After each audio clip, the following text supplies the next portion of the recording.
Good afternoon from the Penzic War. I'm the creative Contessa, and I am here today once more with Cosmetica Obscura, and we're going to take you through a history of cosmetics and skincare from the ancient world to the early modern. From a practical perspective, we're going to be looking at recreations of actual products from actual historical sources that you could even buy if you decide you want to give yourself the spa day of history. I am here with Ilaria, our lovely, lovely hostess, and she's going to be our guide through the history of beauty. So let's get started. Okay.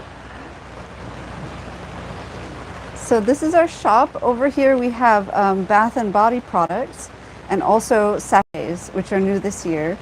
This is the treasure of Lady Tai. She was a Han Dynasty noblewoman, and her mummy is preserved and all of her grave goods. And in her hand she had a sachet containing these ingredients.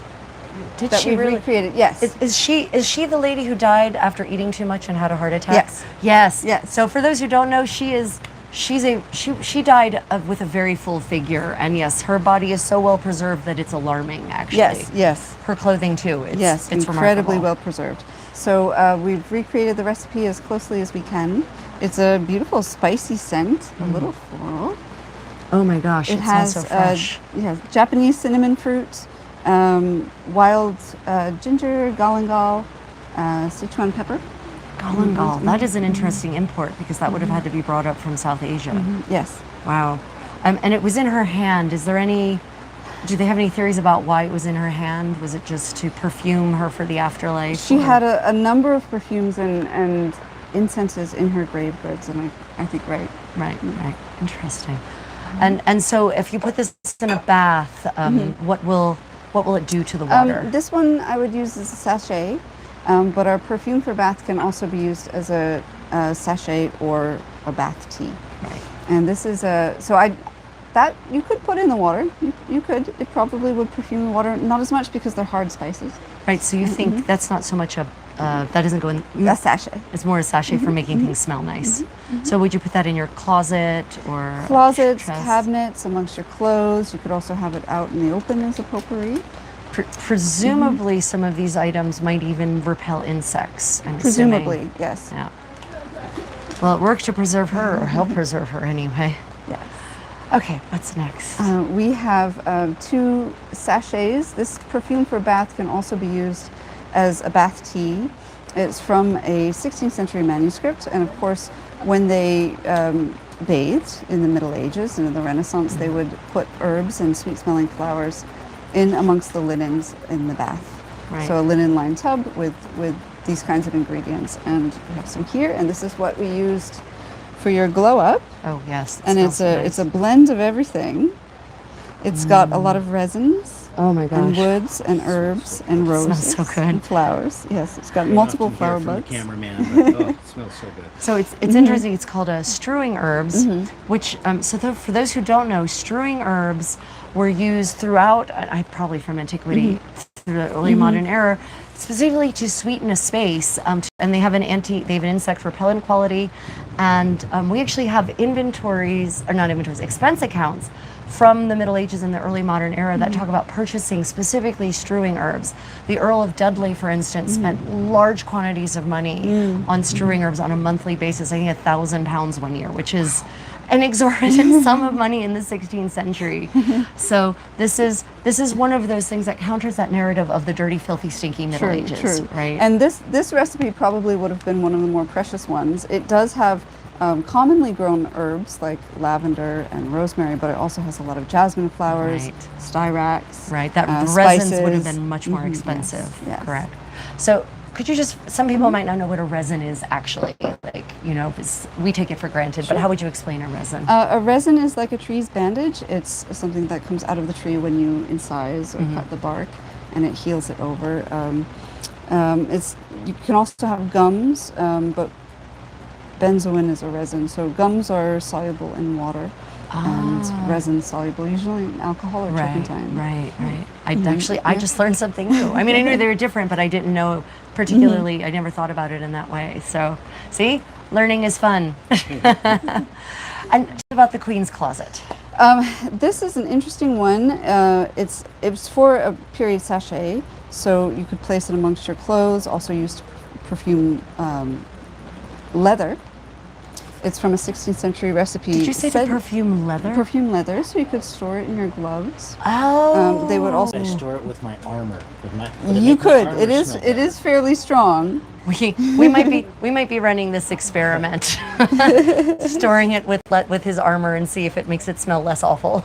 Say hi to Missy, Juju, Sarah, Ira, and Susan.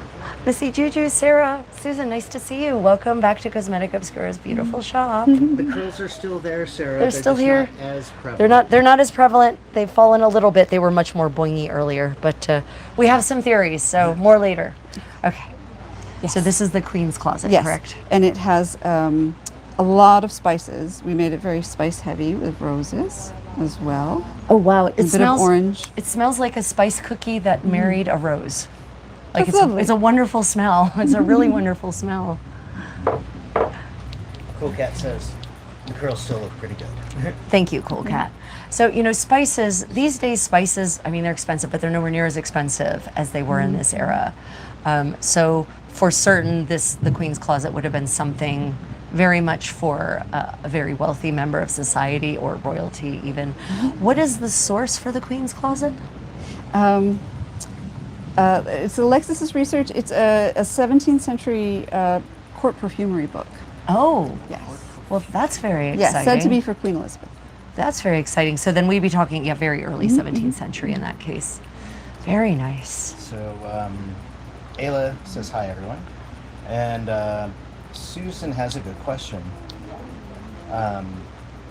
When will these new products be available on your website? As soon as we get back from Pennsic, we'll list them. Yes. So everyone, just to be clear, these are like hot off the press, metaphorically speaking. They're hot out of the workshop. This is their debut here. So once they get back from Pennsic next couple of weeks, they'll be available on their website. In the meanwhile, you can always well, you can't come, it's too late. They've closed the gate. You could have come a couple of days ago and bought them yourself. And it smells so good. Smells good. It smells like the happiest medieval church you can imagine in this shop. It really does. I'll take it. Okay, what else do we have here? Another bath product that's new this year, Askham's Violet. This is a blend of modern and historical, because the original recipe says to bind violets and violet leaves around your feet and help you sleep at nighttime. Oh, So, to bind, wow. To bind violets. Did it say how to bind it by any chance? No. No. Probably wrapping in fabric of some kind, I would assume. Cloths or Probably. bandages or something. Okay. So we've interpreted it with Epsom salts, which Aha. can help you sleep and soothe you because of the magnesium. Right. So how is this applied, your version? You'd put a few spoonfuls in a foot bath, in a warm foot bath, soak your feet before bed. And how long, roughly, do you think is the ideal sort of time? As long as you like, 15 minutes, half an hour. Do you know anything about the properties of the violets? What are the violets contributing? I don't know. You don't know. It is because these flowers tend to be very rich in actives, so it could just be this is an expensive thing, but also there could be something really good about it. Maybe it's the perfume about them, because most violet varieties today have lost their scent, but of course they would have been Right. beautifully scented. Right. Most flowers have lost their scents these days, sadly. So what happens when you breed for beauty and not just let the plant do the plant's thing? Okay. Thamacor and Chosen Law. Okay. So what is the ornament of beauty? That's our hair oil. We just renamed it from a phrase from the manuscript, Ornament of Beauty. Ornament of Beauty. Is that how they lovely. refer to the manuscript. Yes. And this is from that 16th century Italian Yes, source? 1562. And it's labdanum and clary sage, which together, the labdanum is very resinous and very spicy and smoky, and clary sage, herbal and sweet. But together, they really smooth each other out. And Was the labdanum a resin? it is. Yes. It's a resin from the rock rose, which grows around the Mediterranean. Yes. How And where in actually God's name have- did you find that? How did you locate such a It's- unique ingredient? It's a common recipe from antiquity through right, the but Renaissance. and I have nowadays some- probably not so much. No, but we order it from some sellers of resins that we have. This one is from Crete. Oh wow. And it's I've had it as a sample. You can smell it. I've had it as a sample for a year now, Wow. so it's getting a little brittle. That is such a complex smell. I wouldn't even know how to describe it. So it's a resin. It's a resin, so Yes. it's therefore soluble in alcohol. Yes, and we have a tincture of it Right. as well. And do we know what that does for the hair, the labdam specifically? Is that a sealant I think or a texturizer a little bit, but also the scent. right? The scent is very nice. I do have some of that. I love it. It's nice to come in here. And so these products last so long. I mean, it looks like a small bottle, but one of those, because you don't use a lot of it, your hair No. will not take it. You Right, know? right. What is your recommended method for applying such a hair oil? You can use it as a detangler, as a conditioner, added to dry hair from the ends down. I'll also use it as a pre-shampoo. We've used it in a braiding class we did, just to help kind of smooth and set the hair. Right, right. All-purpose hair oil. And so let's see, here's an example of a historical comb. So would you recommend putting a couple of drops of the oil on the comb to comb it into the hair? Yes, that'll work too. And it will also work as a perfume oil. Yeah, it does smell really nice. So, your community, Missy Juju says violets can be eaten. Leaves and They can. flowers and salad, pesto, and in sandwiches and wraps. I do like eating The violets. roots of most violet species can cause nausea and vomiting, so don't eat those. No. And it's a good opportunity to tell people, medieval people didn't smell like shite. Medieval people did not smell like shite any more than modern people do. Sorry, just isn't true. Although Islam, of course, says depends on the individual. Yeah, I mean, it's just like now. There are people who smell strongly, and there are people who bathe more often. So nothing has changed really. It's the same thing. Okay, so what do we have here on this table of color? These are our cosmetic line. A lot of them developed from my sister's recipes that she's researched. Let's see, if we go from the most ancient to the most recent, the world's oldest lipstick, Chanhudaro, found in the Indus River Valley 4,000 years ago. And what was found? An actual residue? Yes, the actual remains. They're currently housed in Punjab, I believe. Oh, wow. And it was a stick cosmetic, but we've put it in a tin for ease of use with ochre. Ochre is it's amazing. So ochre is just soil, basically, for those who don't know. It's amazing what you can do with dirt. Yes, it's a commonly used natural pigment, and I can swatch it on my arm. And we've had good results with a variety of skin tones. This suits. It's a bit of an earth red. It's very nice. And do we know, we obviously found the residues in the pot. Is there any indication of how they applied it? Do we have any actual information about that? For that, I don't think so, but with their fingers, possibly with a feather. And specifically, do we know if they used it on the lips or for rouge? I mean, 4,000 years ago, it's hard to know what people were actually It might have doing. also been used in the part of the hair. Oh, interesting. Right. And that actually, if they put it in the part of the hair, that might have actually helped protect their part from the sun also, maybe. True. Right. Oh, good. That's exciting. So the second oldest lipstick from West Asia, from Iran, I believe. This is Marhashi. And this one had a darker color. It had mica in it, and I believe Wow. hematite. So that So should we give it a can- slight sheen, like that pearlescent sheen. Yes. Neat. And what does it? So it's got the mica and what else? This one ochre as well, but a darker ochre. And what binds it all together? Beeswax. These are in a castor oil base. The originals were in sesame oil, but we interpreted in castor oil because of allergies. Right. Yeah, people do. Yeah, sesame allergies. Yes, if you didn't know, that is a thing. A similar consistency, gives a good consistency, and similar part of the world. Right. Yeah, I think we can do that, Susan, for sure. Do what? Add to the drink list, and if anybody says the medieval age is smelly or Oh dirty. God, yes. We have a drinking Everybody game drink. for my channel. Are you Amish? Are you AI? Can I marry you? What are some of the other ones that we usually have in the drinking game? I don't know. I've got a concussion. Yeah, so- I've got. Yeah. No. Yes, he took a spear shot to the face from someone who does not know how to calibrate his shots in the woods battle yesterday. So, yeah, some people just shouldn't be allowed to play. I'm sorry to hear that. All right, so our next cosmetic going forward in time is our Roman brow kohl. This one is also new this year. It's very highly pigmented. It's got, I'll get a new tester. Sorry. I'll use our applicator stick. So we also have these hand-turned wooden coal sticks, which can be used for powder coal, but they also work well as applicator, especially when tapping it into the brows. Oh, wow. It's highly look at pigmented. that. Now, we use iron oxide for this. Greek and Roman eye makeups could also be called caliblepharum for beautiful eyelid, and often were made with soot or lamp black.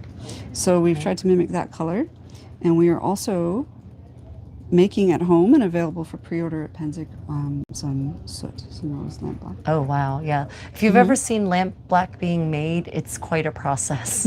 But lamp black is literally just the soot that develops when you burn an oil lamp. Like I have a lamp in camp that's covered in it. Would you like some? It's right here. We grow our own roses and dry them and then turn them into lamp black. So have you managed to find, I guess, did you find heirloom cultivars that actually still have something left in them, or are they? We have roses that will grow in cold weather. Wow. Because that's where we are. We're That is upstate New York, amazing. so it's cold. That is amazing. But I like to use the kohl applicator to just tap this into my brows as I well. don't think it would work that well, of course. So I could tap it all over my head. I could tap it all over my head. Look bulbous. Is that on the website yet, or is that another one? It is not. We're down to our last two. We'll probably sell out here. We make them in small Hello, my batches. dear. Lovely to see you. Hello. You'll be open later. Yes. Yes. So these applicators, are they based on a historical and archaeological find? Or? They're historical for kohl, for the eyelid kohl. Right. And for specifically ancient, the Yes. ancient world. Yes. Because they look a lot like a gravois from, the later Middle Ages that are used for helping part hair. Ah, that's true. So that's it looks, if you got one, maybe if you kept it clean enough, you could do both. We also have some copper applicators that were made here at Pennsic. And these are based on? Based on Roman finds, Merovingian. Oh, I could do that. So the one that has a hole that looks like a Yes. bumpkin. Oh, that's a hair needle. Hair that we needle. also use for sewing hair. Right.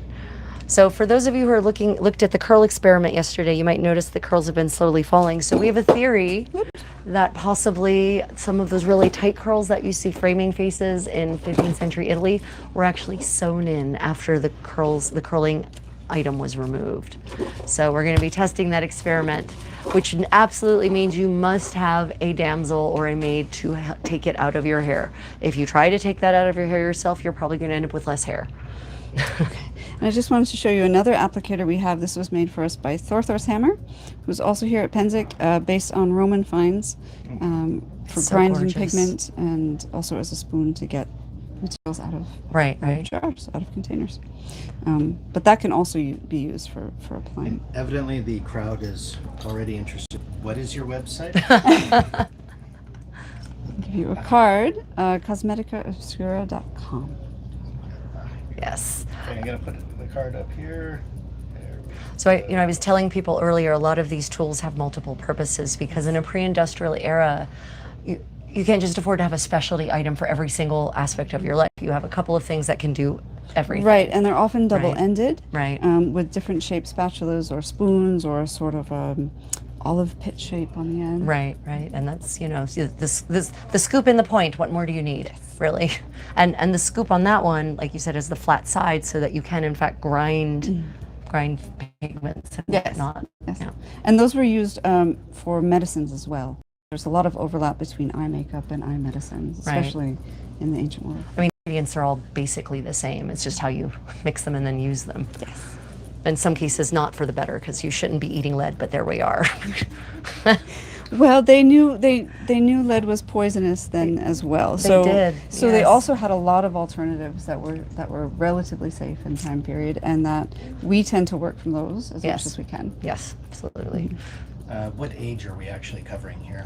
We are moving from the ancient world through to early modern. So for each category of items, we're going through a variety of eras. So we've just finished talking about the classical world, the ancient Mediterranean, basically ancient Roman, classical Greece probably as well. Yes. Okay. Then we have our 12th century foundation. This is from Trotula.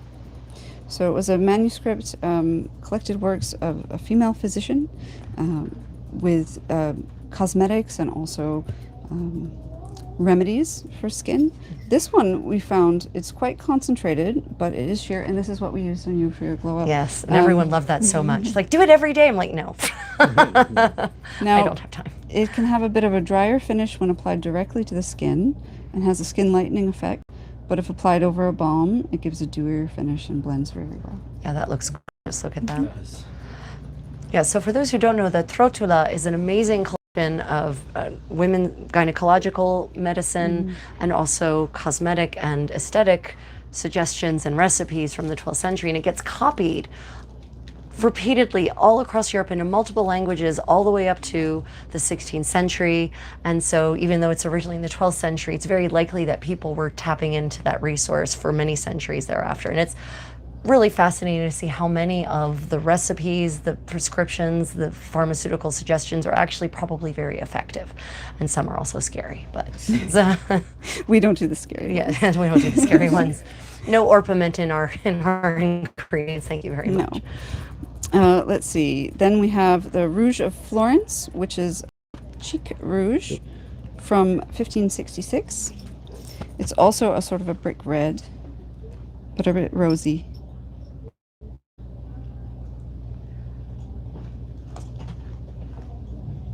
And it blends well and can be layered. So we have a range of shades from cooler pinks and rosy reds, and just more golden colors. And it generally seems to be that in many, especially by the Middle Ages and Renaissance, that the look, the aesthetic is pale but not sickly pale, with gentle highlights. Yes, yes. Nothing aggressive or Yes. assertive. Whereas in the ancient world, assertive was very much popular. True. So tell us about these Spanish clouds. Oh wait, you've got Yes, something in your hand I'm already. just Yes, going to right. get some water. Right. Yes. So this is a really exciting one. These things are so beautiful. I don't even want to use them. I just want to hold them and gaze at them. They are such a gorgeous shade of red. Okay. And this is a period way to preserve and carry delicate botanical pigments. These are based on sapinwood that my sister makes into a dye and deposits onto the fabric and dries the fabric. This is a recipe from Caterina Sforza from the 1480s. And this is our tester here. I'll show you.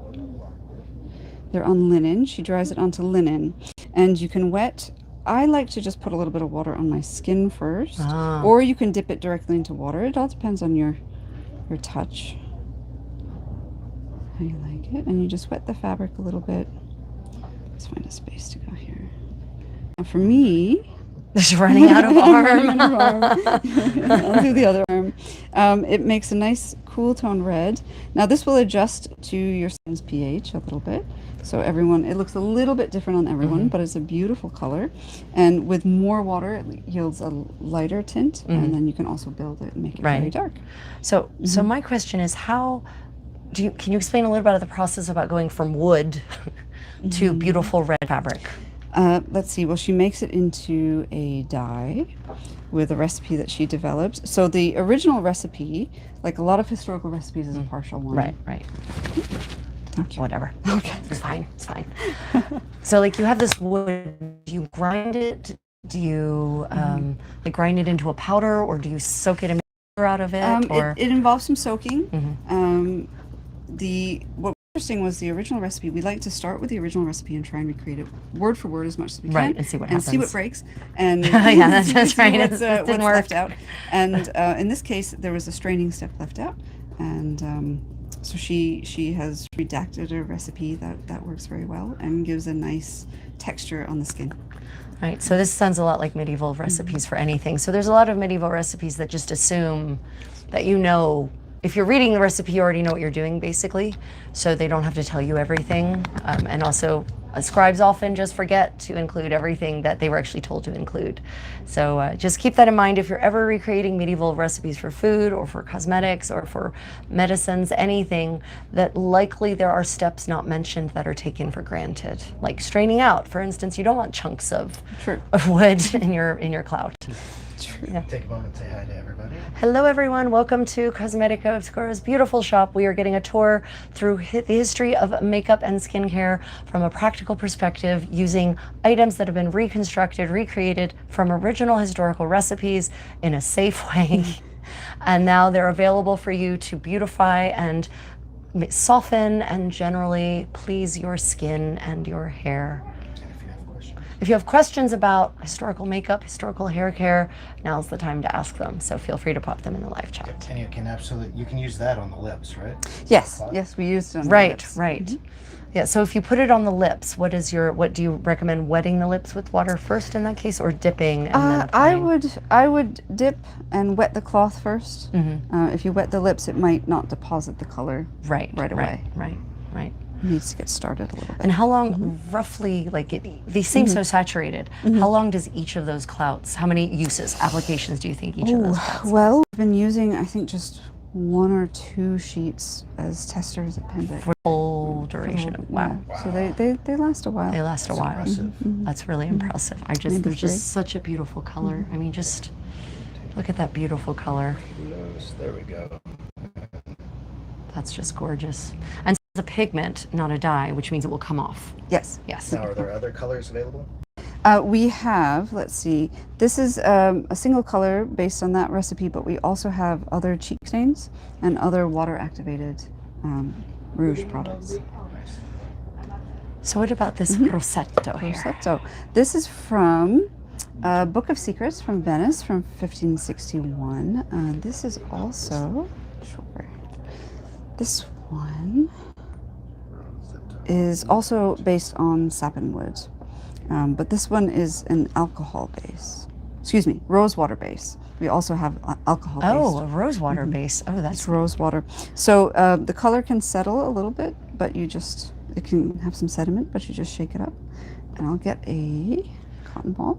that is the benefit, because many modern products have stabilizers Yes. to prevent that, but the stabilizers are not generally good for your skin or you or the environment. So it's okay if things settle out to shake it up. While you're getting that ready for the cloths, you use Clouts. linen. Yes. The clouts. Yes. Is there any other fabric or? Silk. Silk could also be used, I think, in other recipes. There was someone in my community who commented that they're still using these in the 19th century, Yes. but then by that time they've switched to muslin. They're switched to cotton instead of Well, linen. that makes sense. Did only the rich use makeup? That's Recipes a. primarily are the ones that survive. So what do you mean by rich? Time and location depend, perhaps. Yeah, very Culture time and dependent. location. It depends on your profession too. Color from the rosette. It is, yes. Well, it's very soft. Yes, and you can build it up.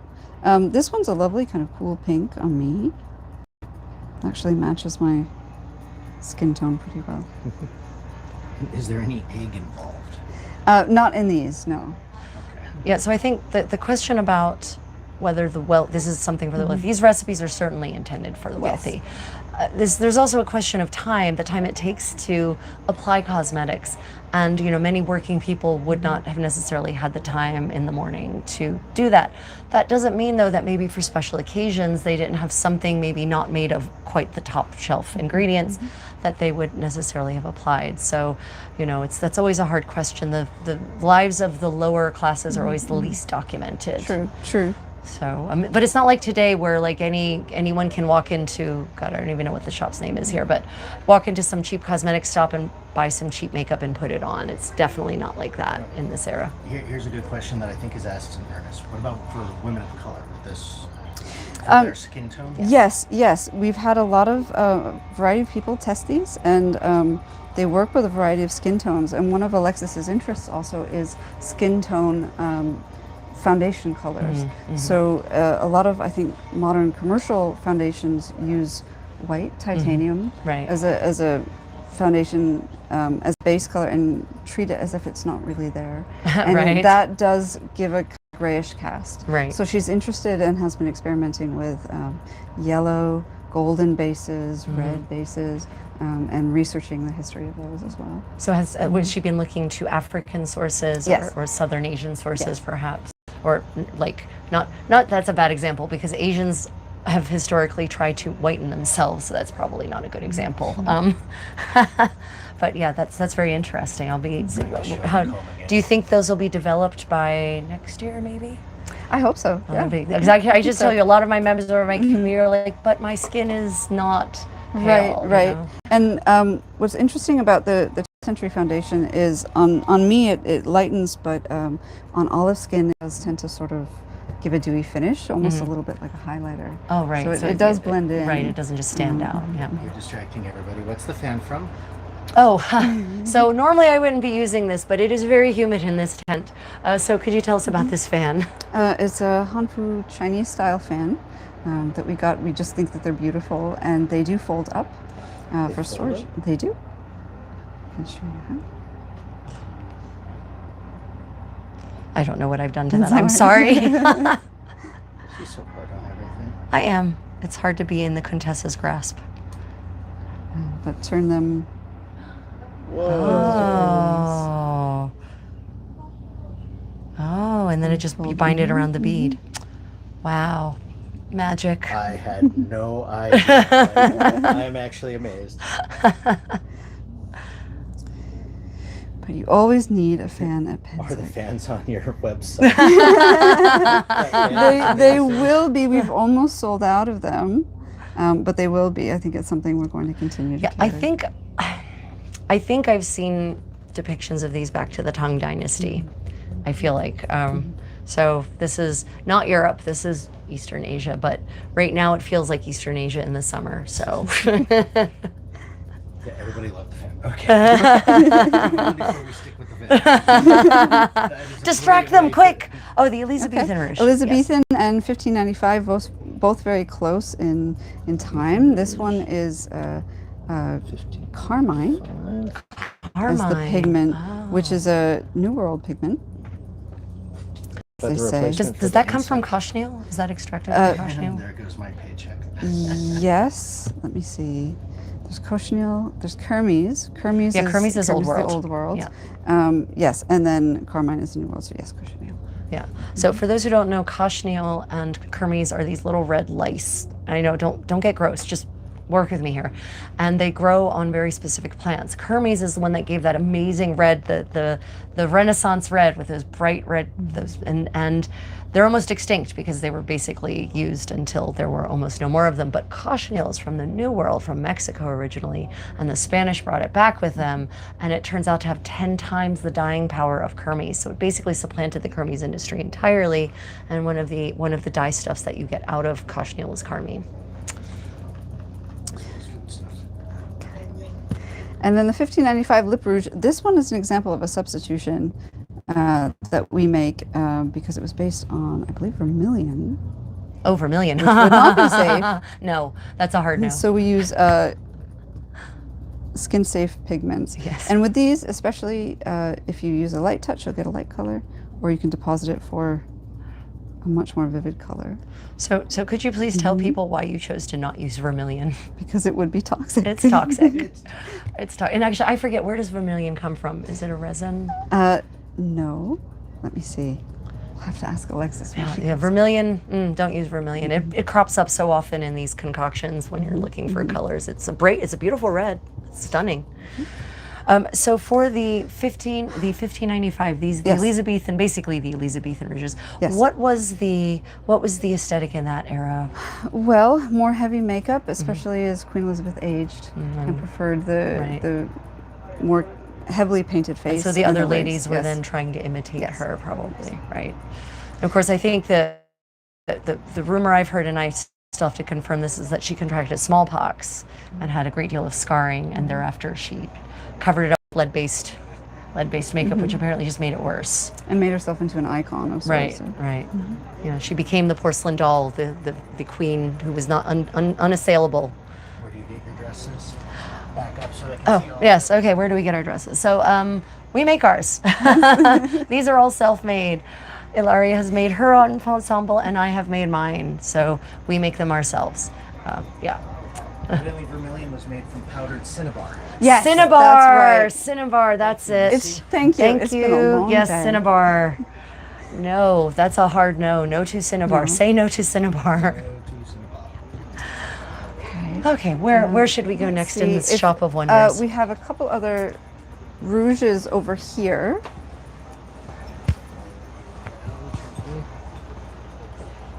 This one based on a manuscript works of Nostradamus. Oh, This one is based on alkanet. alkanet is lightly toxic, isn't it? Or if you eat it, it's Right, toxic. Right. So don't lick it. After Don't you put it don't No, lick but your this makes face. a cheek rouge, and it's a sort of a berry red, glossy color. Oh yeah, look at that. Alkanet is also a medieval dye, food dye. Use it. And so this comes from Nostradamus's. Yes. Here's the thing. So everyone gets wrapped up in Nostradamus's prognostications and Hister and Apollyon and all that. But I know that he also had works on cosmetics and jams. Yes, and jams. All together or as separate work? I believe they're together. I mean, it tracks. It's, again, many similar ingredients. So if you've wanted to understand a different side of Nostradamus, check out his treatise on cosmetics and jams. And what most people don't know is that this is the era when sugar is starting to get very inexpensive in Europe because the Portuguese have set up their sugar plantations on Madeira off the coast of Africa. And so now sugar is being massively imported into Europe. And so they're actually starting to preserve fruits using massive amounts of sugar. It's the start of the tooth rot in Europe, but that's why he has a whole treatise on it, actually. Wow, that is interesting. Remember, if you have any questions. Yeah, if you have any questions, let us know in the live chat, everyone. Another Nostradamus making preserves was not on my list. Another cheek stain that we have that's new this year is from Caterina Sforza. It's called A Very Fine and Pure Rouge. That's from her writings of about 1480. This one is also based on sapwood, but it's in an alcohol base, and that ends up changing the color.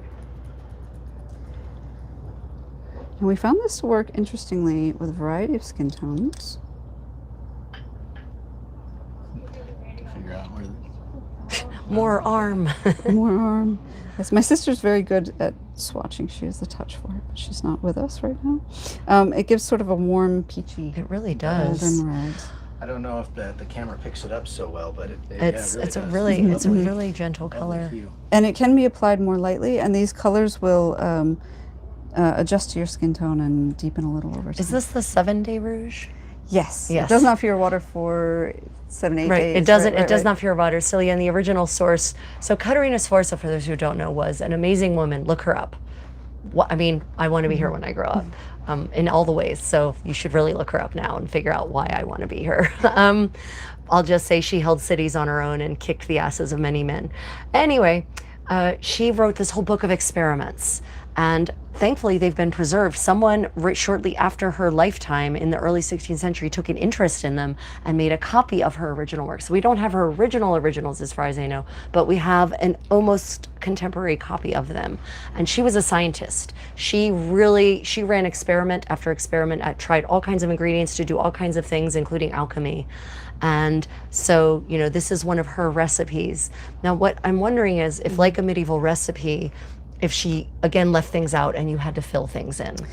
I think the most difficult thing is that the original as written is so tenacious. Yes. And it does last 4 days, and legally a modern cheek stain can't. It needs to be removable with washing or makeup remover. So Alexis had to adjust the recipe.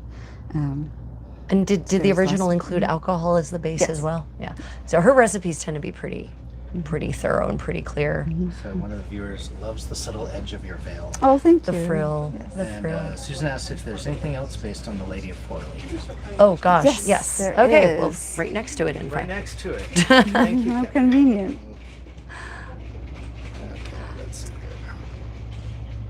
here. Those tins. Oh, let's see. Those up with that. Lady of Forley, in fact. This is one of my favorite products. It's a skin cream, and it's excellent for use on the face. Yeah, I It's love a- this. It's a duck fat base, and they use duck or hen fat on the face in particular. It's a softer fat. I've come to prefer it to tallow, and it also has mastic in it. Yeah, it smells. Oh gosh. I have a jar of this in my pavilion, and every morning I wake up and just snort it. I mean, sniff it. I don't snort it. I sniff it. There's no snorting. That would hurt. I sniff it, and it's just, it's so refreshing. It really is. So I think, am I right in thinking that the fatty acid profile of duck fat is closer to our own skin? Yes. The oils of our own skin. Yes, it is. And I find, depending on your skin's tolerance, even just washing with water and using duck fat-based products is very nice. Right, yeah. It really does. It makes your skin feel so soft and smooth and subtle. Subtle.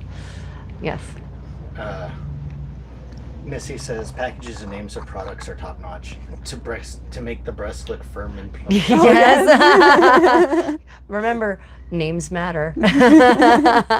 Well, they are phrases from the recipes. They are. They call it like it is, you know. And then one more cheek stain that we have. This is also a 16th century, I believe, 15th Santa. century Italian recipe, and it's based on Sanders red. Red sandalwood, which was also used as a food colorant. Yeah, Saunders. Saunders, which also should. So the Saunders. problem with Saunders is that it has a very strong flavor. So when if you're using Saunders to dye your medieval recipes red, then go with caution. That's why perhaps it's a cheek product, Right. rather Maybe than a lip better. product. Maybe better as a skin product than as a way to make And your this food product. one comes out quite golden, but as it dries, it will become more pink. So do you think that's oxidation or the pH from your Yes. skin? I think probably the pH from my skin. You can actually that is, wow, look at that. see it drying. Yeah, you can and- see it and becoming, deepening. it's like watching a rainbow after the sun comes out. Yeah, I can't color see it if changing. I don't get on it. Okay. There's a question. What is Saunders? And how do you Saunders, spell it? it's sandalwood, and it's spelled like 4 different ways, but one of them is Saunders. Hey, you got it right, Grace. Yeah. Ashley, which item? We've gone over a lot of items. Which one do you want to know the price of? More clarity. If you want prices on something, just be more. Unfortunately, there's probably a lag in the live Yeah. chat. So, yeah. Okay. So what else do we have? Okay. We have, well, if we're going back to earlier, Cleopatra's Workshop. Oh, yes. This is my recipe that I developed, and this is we interpret it as a foot soak or a bath soak. So there is an archaeological site in En-Gedi on the southern edge of the Dead Sea, and it was a perfume or body products workshop. Dating to the 1st century BCE. And it also was under the ownership of Cleopatra. So it's called Cleopatra's Workshop. And they found residues of Dead Sea salt and bitumen. And so we have reinterpreted it as a more modern product that could be used and is really accessible as a foot soak because the minerals in the Dead Sea salt are very nice and very good for the skin and also promote relaxation and muscle relaxation. And also using Egyptian ingredients that would typically be used in ointments for the skin and unguents and perfumes. So it's got styrax in there and cassia and some myrrh. Myrrh. Oh, God, myrrh. Hey, man. And what's interesting is Oh, wow. It- wow. You need it to smell shifts a this, little ladies. bit. This is, I mean, it's a very unique smell. Okay, the cameraman wants to smell. Let the cameraman smell. Oh wow. somehow the resins, as it dries, because we dry the salt with the scents on it, it brings out the minerals in the salt. Oh, somehow. So it has interesting. lovely mineral, spicy. So not to tap into your Resins. trade secrets, but how exactly do you make this? Um, Do you just get salt and just we soak it grind in? up myrrh. We grind up myrrh. I can tell you that we grind the resins. Right. And we blend them. Right. And then we mix it. Right, and you mix it all together. So the original was it residue in a pot, or was it a writing, or residues in the archaeological site. I don't know about in the pots. right.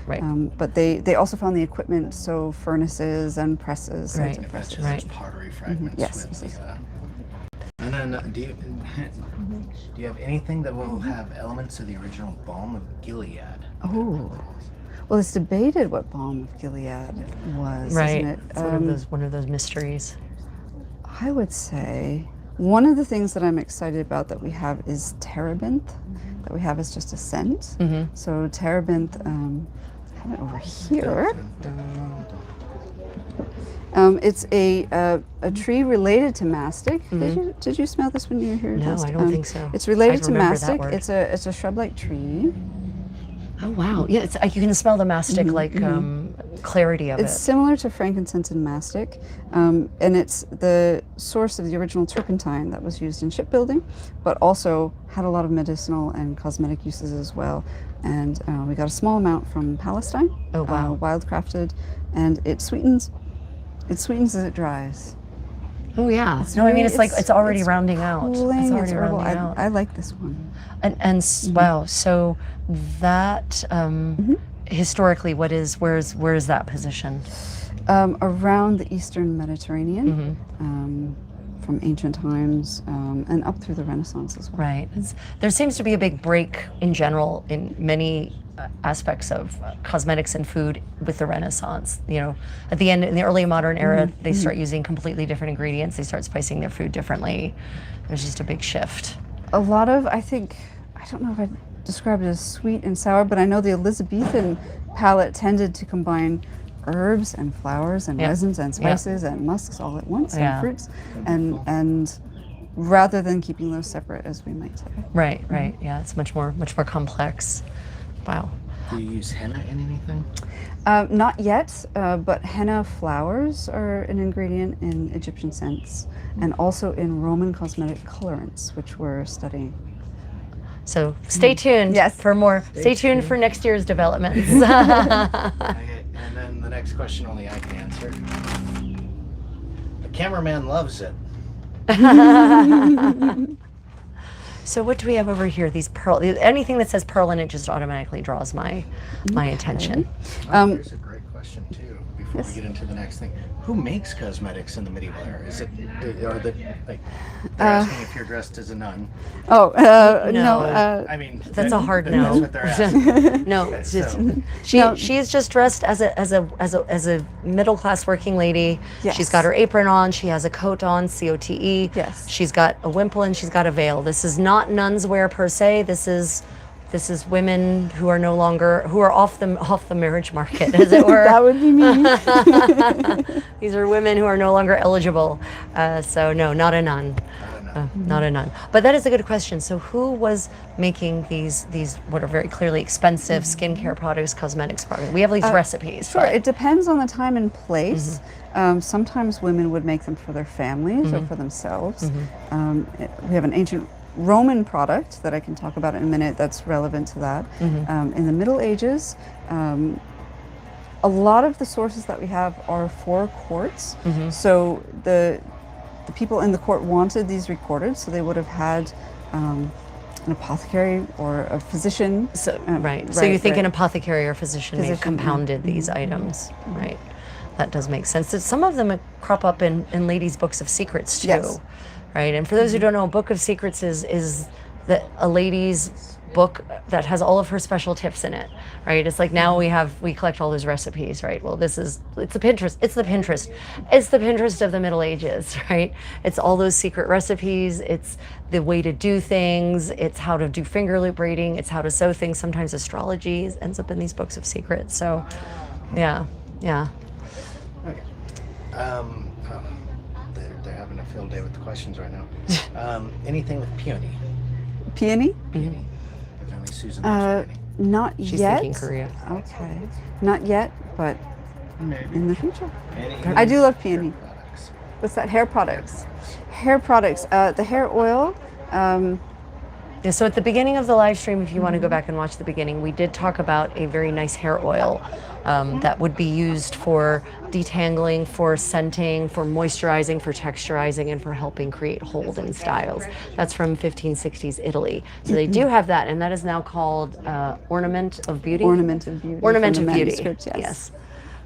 We do have what we've interpreted as a hair balm. So this is from a manuscript from Girolamo Mercuriale from the 1570s. Is he another alchemist by any chance? With a name like that?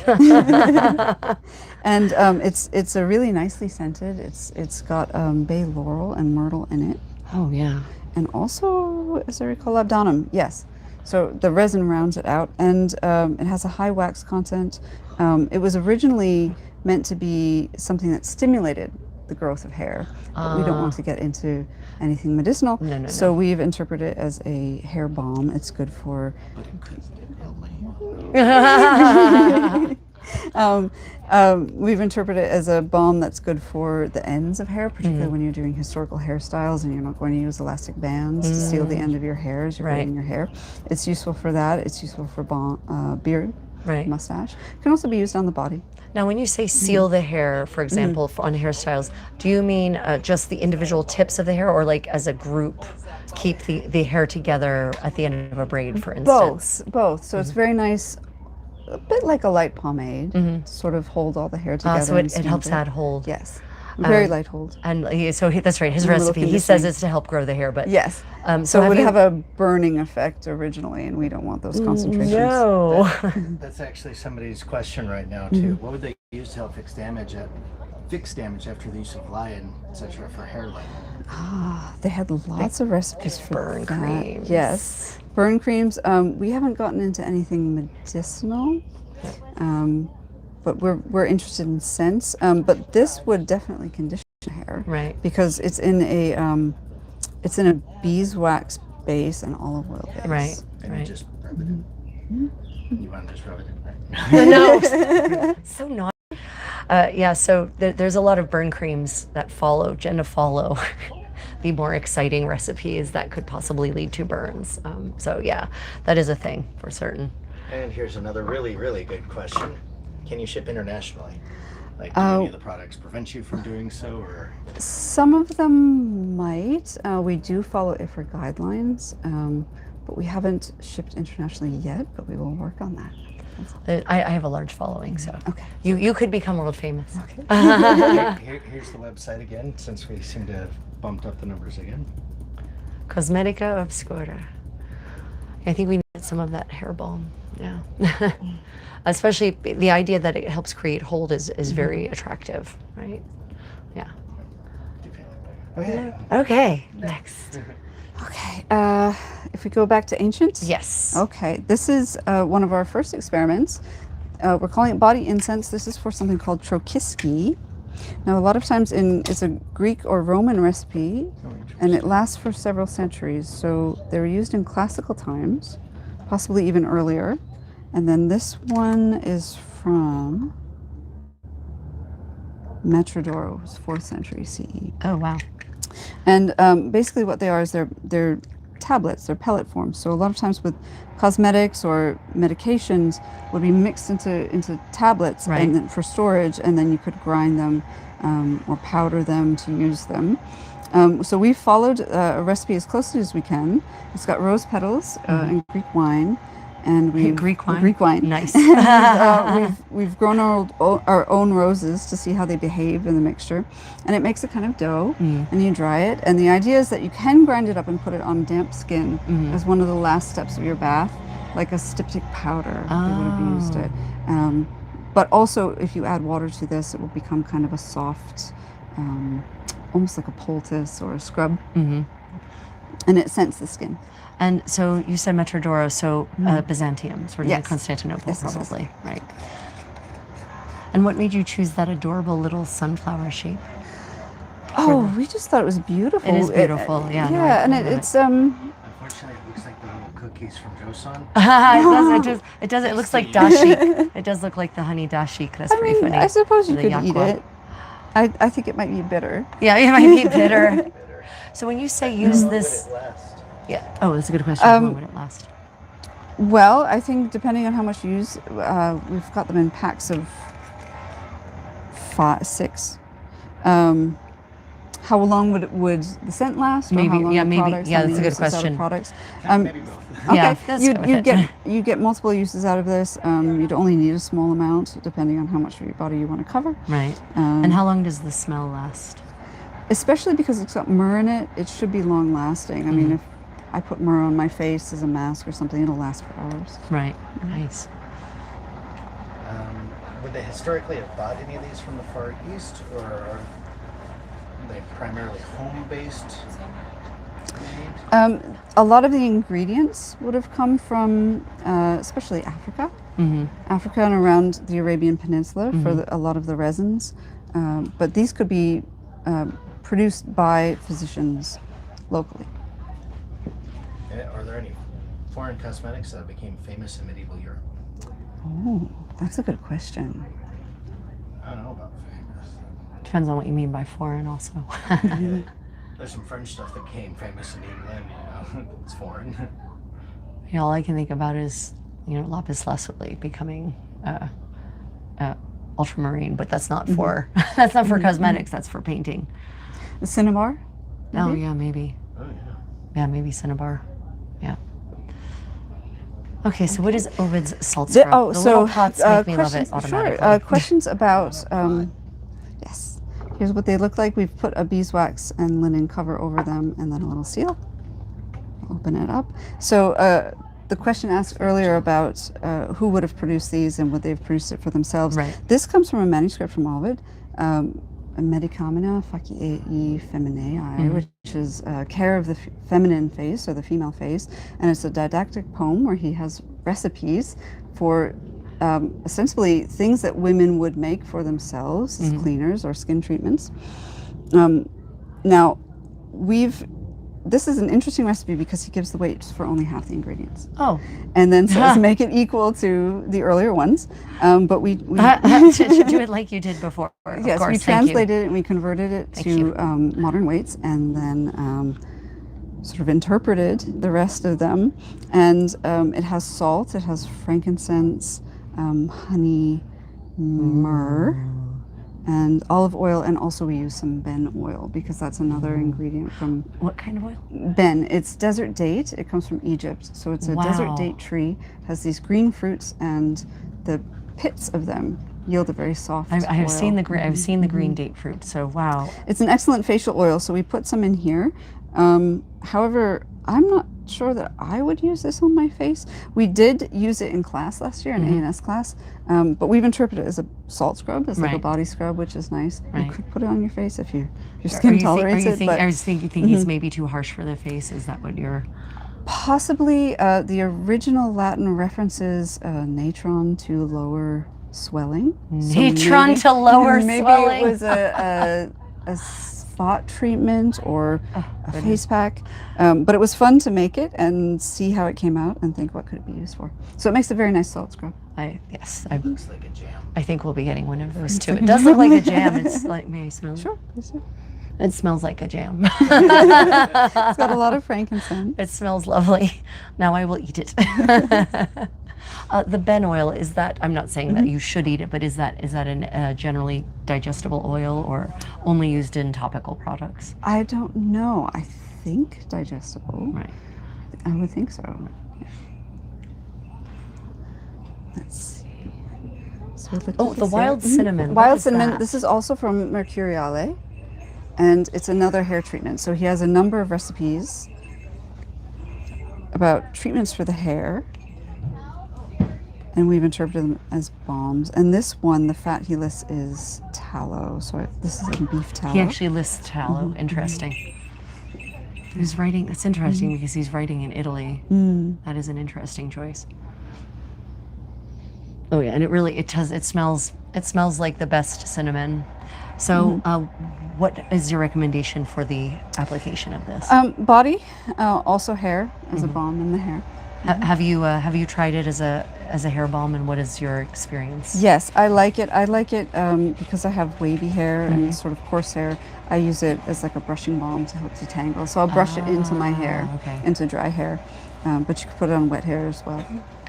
And does it then need to be washed out later on, or does it just sort of get absorbed? It sort of gets absorbed as a conditioner. I'll put it on the ends of my hair, or lightly brush it into my hair to help add shine. It smells really nice. Need some of that in my life too, apparently. And then let me see. Are those scents? Because people have been asking me about scents. Yes. So I'm interested in the origins of ingredients. So we got a nice spike lavender because it's beautiful.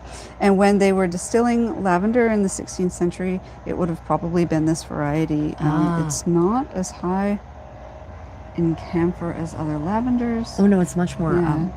It's still lavender, but it's not as aggressively It lavender. has a little sweetness to it.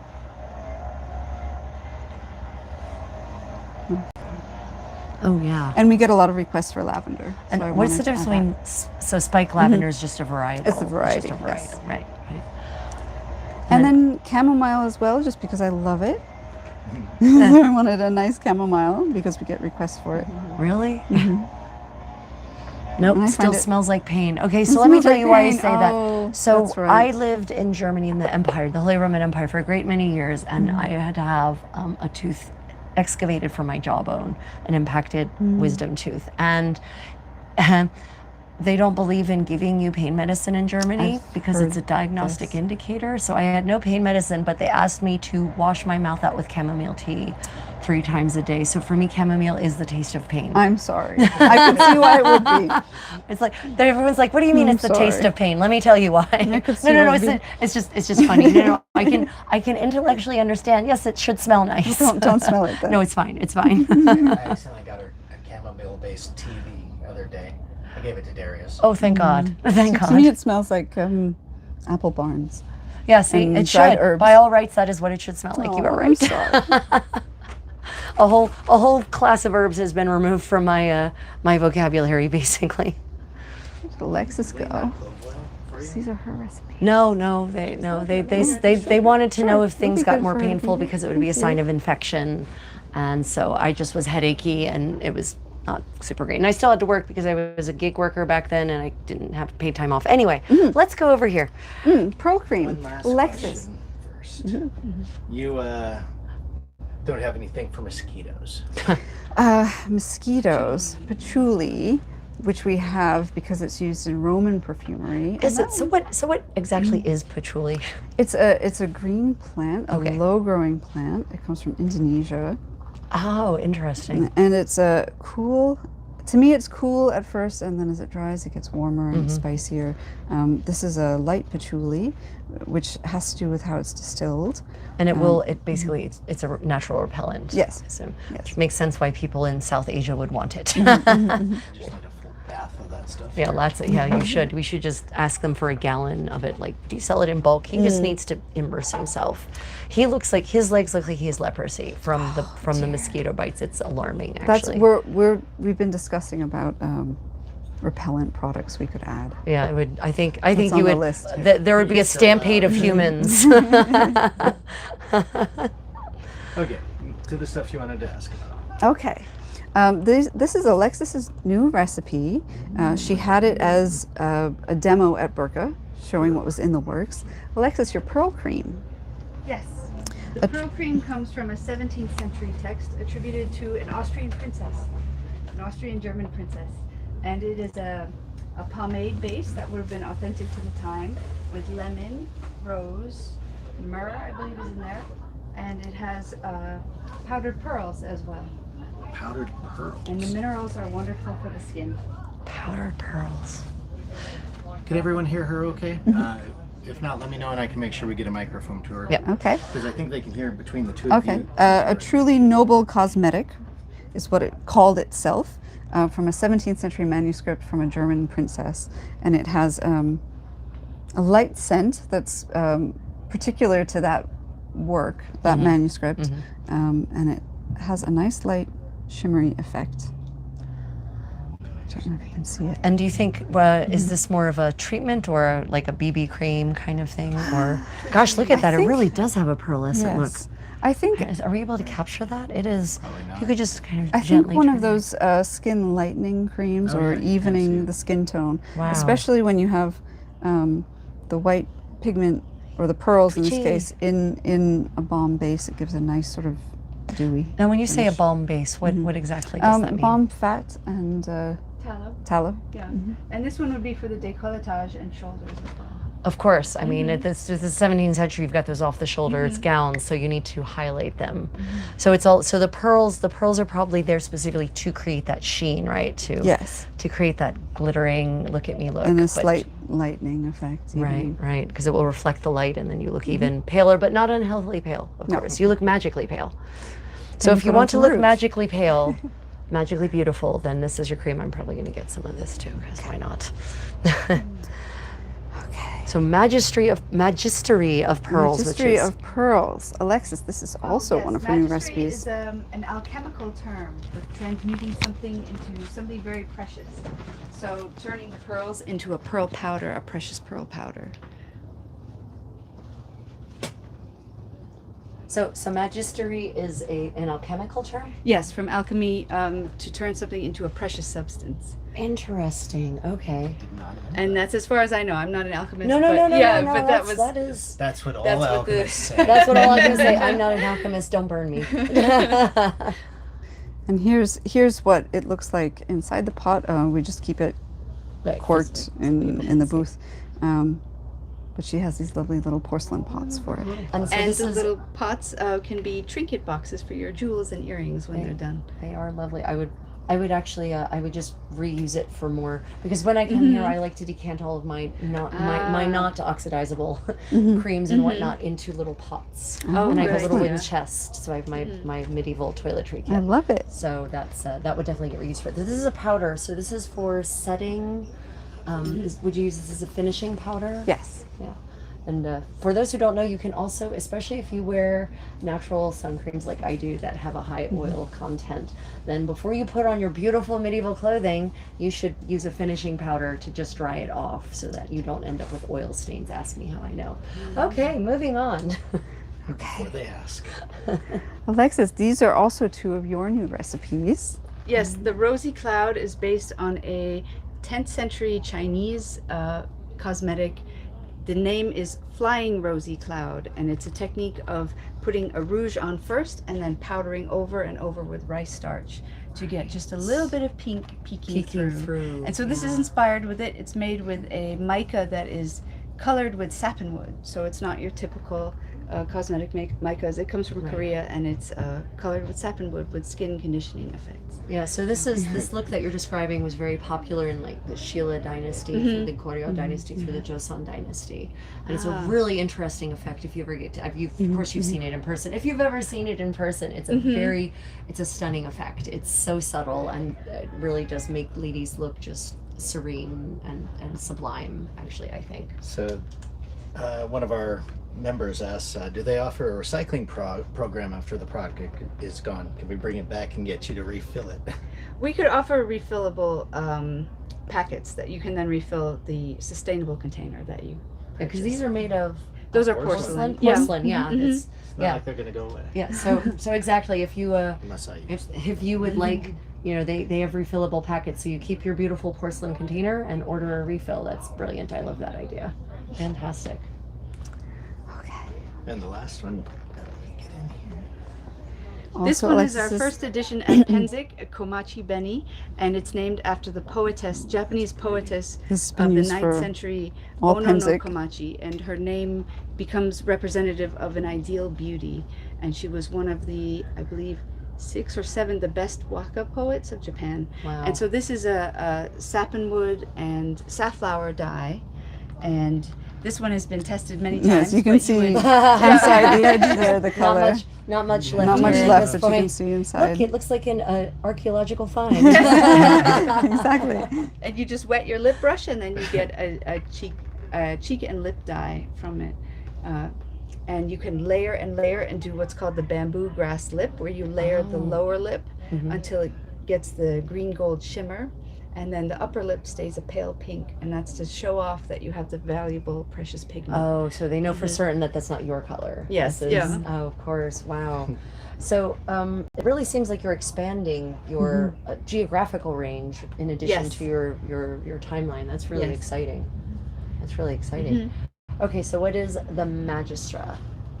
This is a cream from the Trotula, and formulated as a face cream. So the recipe was for a serotum with which the face can be anointed every day, and it is again a duck fat base with 12th century spices in it. Tell her duck fat, she'll want that one too. Oh, we It is swear very nice. by this. I love duck fat. I love duck fat. I've been yes. using this as my main moisturizer for 2 years. We make this for our mother as well, and it's just my favorite thing to use to moisturize the And face. what is a serotum? Serotum, Alison, you're the Latin It scholar. would be based on wax or Yeah, fat, something based on wax. fatty, oily Unguents. unguents. Yeah, Right. Yeah. cream. So what we would call a serum, Yeah, a serum. that's wonderful. So yes, once the live stream is over, it will post to our channel, so you'll be able to watch this afterwards. It should be the same as the live stream link. And yeah, then Twitchy wants to know what the 12th century balm was like. Ah, we sold Smell out like, of because that. Silk workers need to keep their fingers soft. So Oh, lovely. you It see smells very much like the Magistra. It's like the Magistra. It's a higher wax content so that it's good on your hands, your hardworking hands, elbows, feet, hands, your yeah. nails. It helps the nails grow. Yeah, I love it's- the balm. The balm is okay. excellent. It's great for winter. I find it really good when in Korea when the temperatures drop and the humidity goes to ridiculously low. It really just seals in the moisture in your skin. I usually like good right to after know. a shower. Like, oh, I'm wet. Yes, That's yes. the right way. Yes, that's what I do. Oh God, I love the feel of this stuff. Oh. And the nice thing Wonderful. about duck fat is that it doesn't sit on top of your skin. No, it It sort of absorbs in soaks very yes. quickly. Yes. So if you like the Magistra, you'd like the 12th century balm, and vice versa.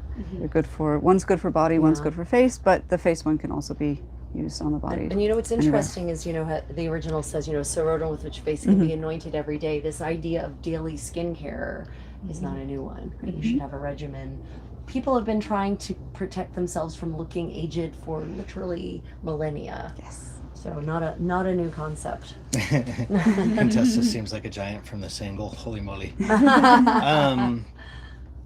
Susan, the night market will be tonight for Penzik. Yes. And for everybody that's on, since I just got another question, here's the website again. And our stock is not reflecting what we have here at Penzik. Our new website is going up when we return with lots of new products on So there stay as well. tuned. Yeah, stay tuned. Stay tuned. But if you contact us there, it goes to one of us. Twitchy, send us a list. So yeah, that's right. We'll get it to you. No problem. So this Londinium cream Oh, is yes. very interesting to me. Oh, and of course The milk of roses. Yes. So the Londinium cream is Oh, you can keep talking. okay.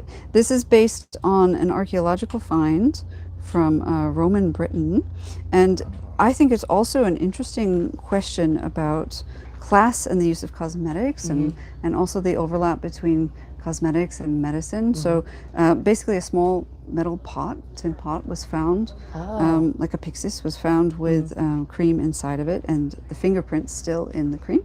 And so we and we recreated as closely as we could to the original proportions. Right.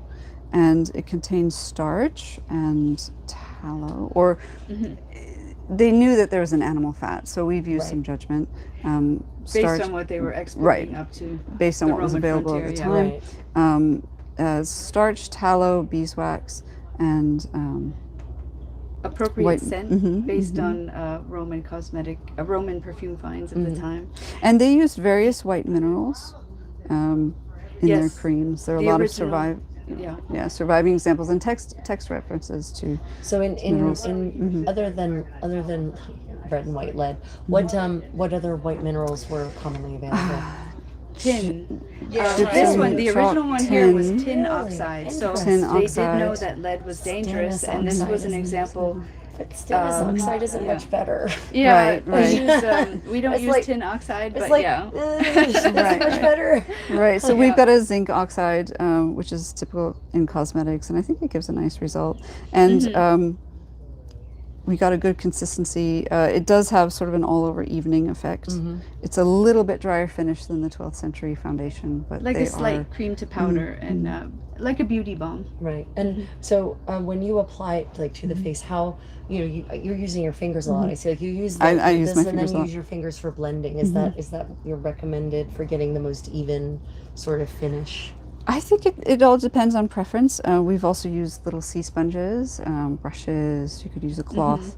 I think the You best. could use a metal applicator. I've done that too, and then blended it and then used my fingers. Right. So this seems to be fingers seem to play into it. No Yes, matter and what. there Yeah. were fingerprints Right, in there the was jar. literally a So fingerprint in the jar. I think the best is to scoop it out, and then once it's on your face, you can use a tiny sea sponge, softened. They get quite soft when wet, Right. and then you can use it just like we use a beauty blender today.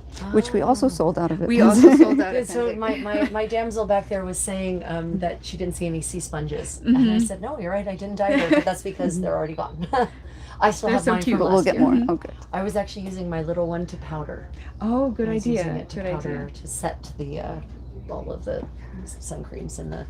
So Twitchy says, I have a balm with an orange scent, but I want to have one that is appropriate for reenactment events because scents are so unrepresented. That's true. Yeah. So the lady. She obviously loves your work. Yeah, the Thank 12th you. century balm has a really nice 12th century smell to it. Very European. So yeah, can recommend. Very warm.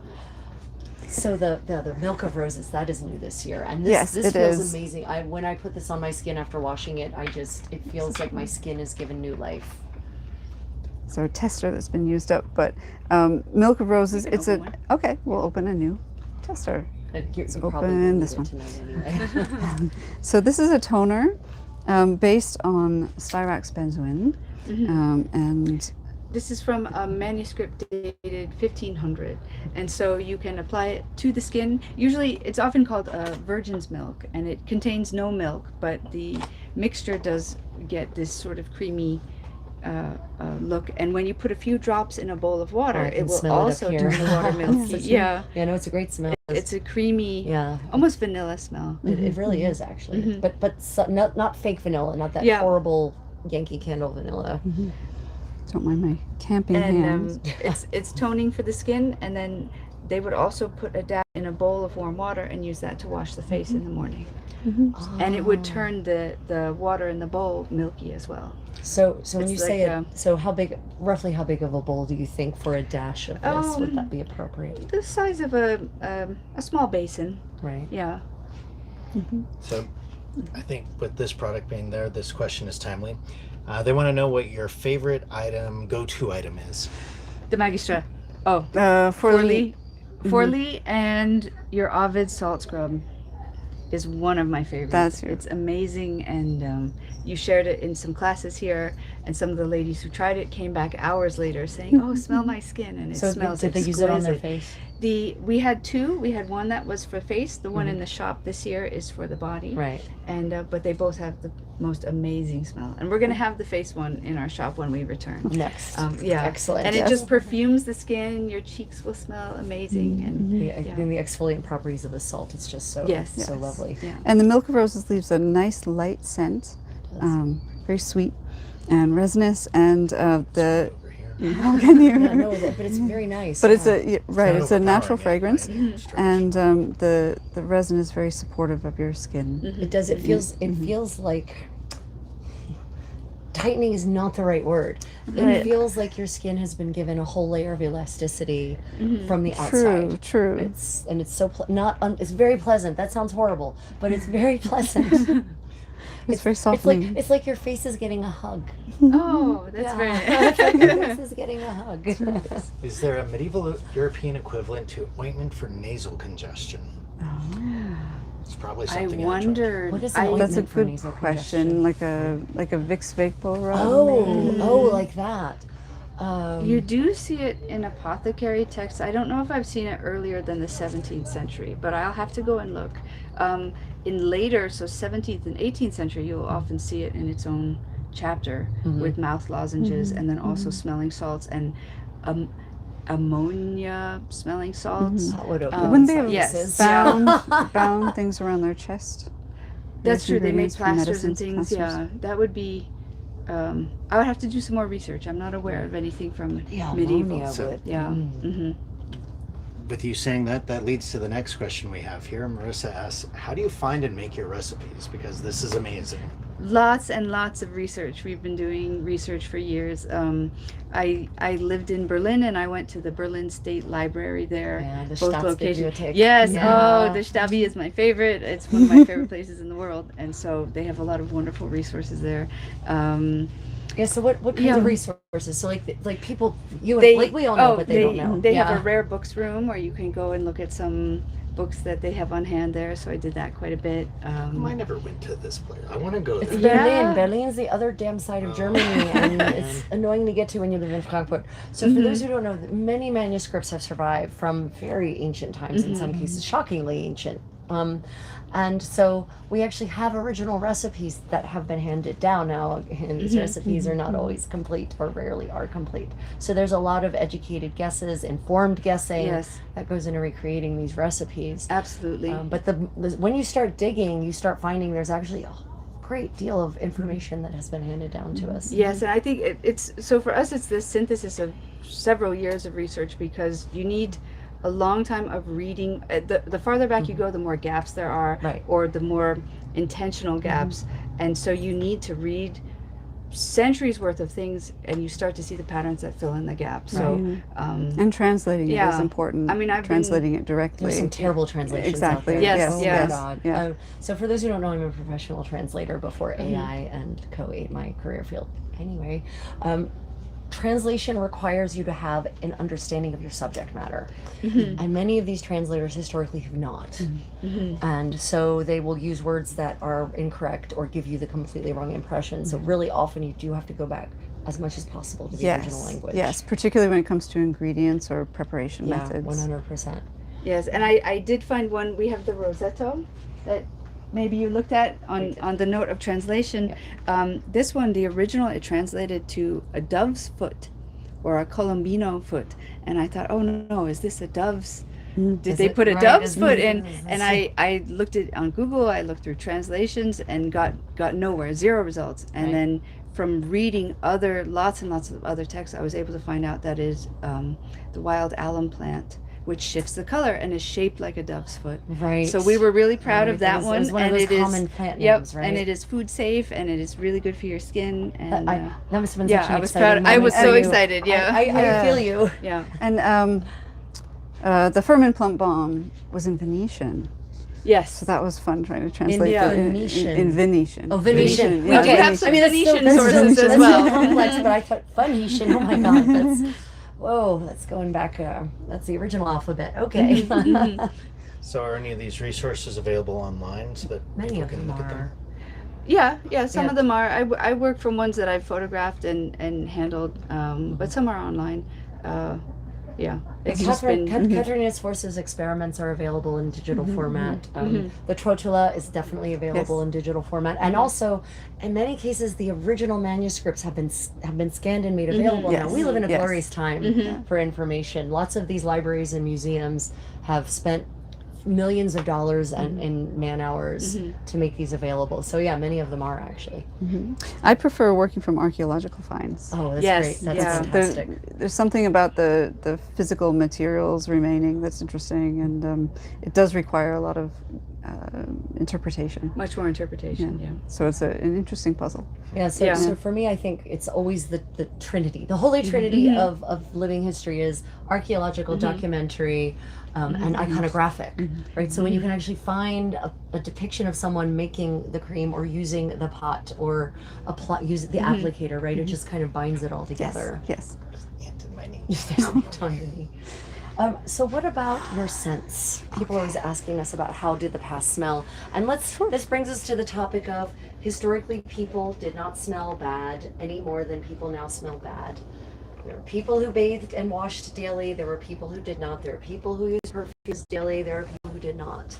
So let's just get past that right now. Unfortunately, chosen law. Vanilla is a new world. Vanilla is a new world plant. It comes from Mexico, But actually. Styrax, but then if you're maybe doing ancient Mexican recipes. Yes, absolutely. If you are doing, Central American Yucatan Peninsula stuff, vanilla's your baby. Maybe. I don't know how they used it, honestly. And maybe we'll have some of that at some point. Yeah. We're always interested in new research, new sources. Aztec Cosmetics, New here ideas, we yeah. come. So this is our line of scents based on either manuscripts or archaeological finds, interpreted as roll-on oil-based perfumes. because those are really popular and very easy for people to handle and take with them. This one has been very popular, Queen of Hungary.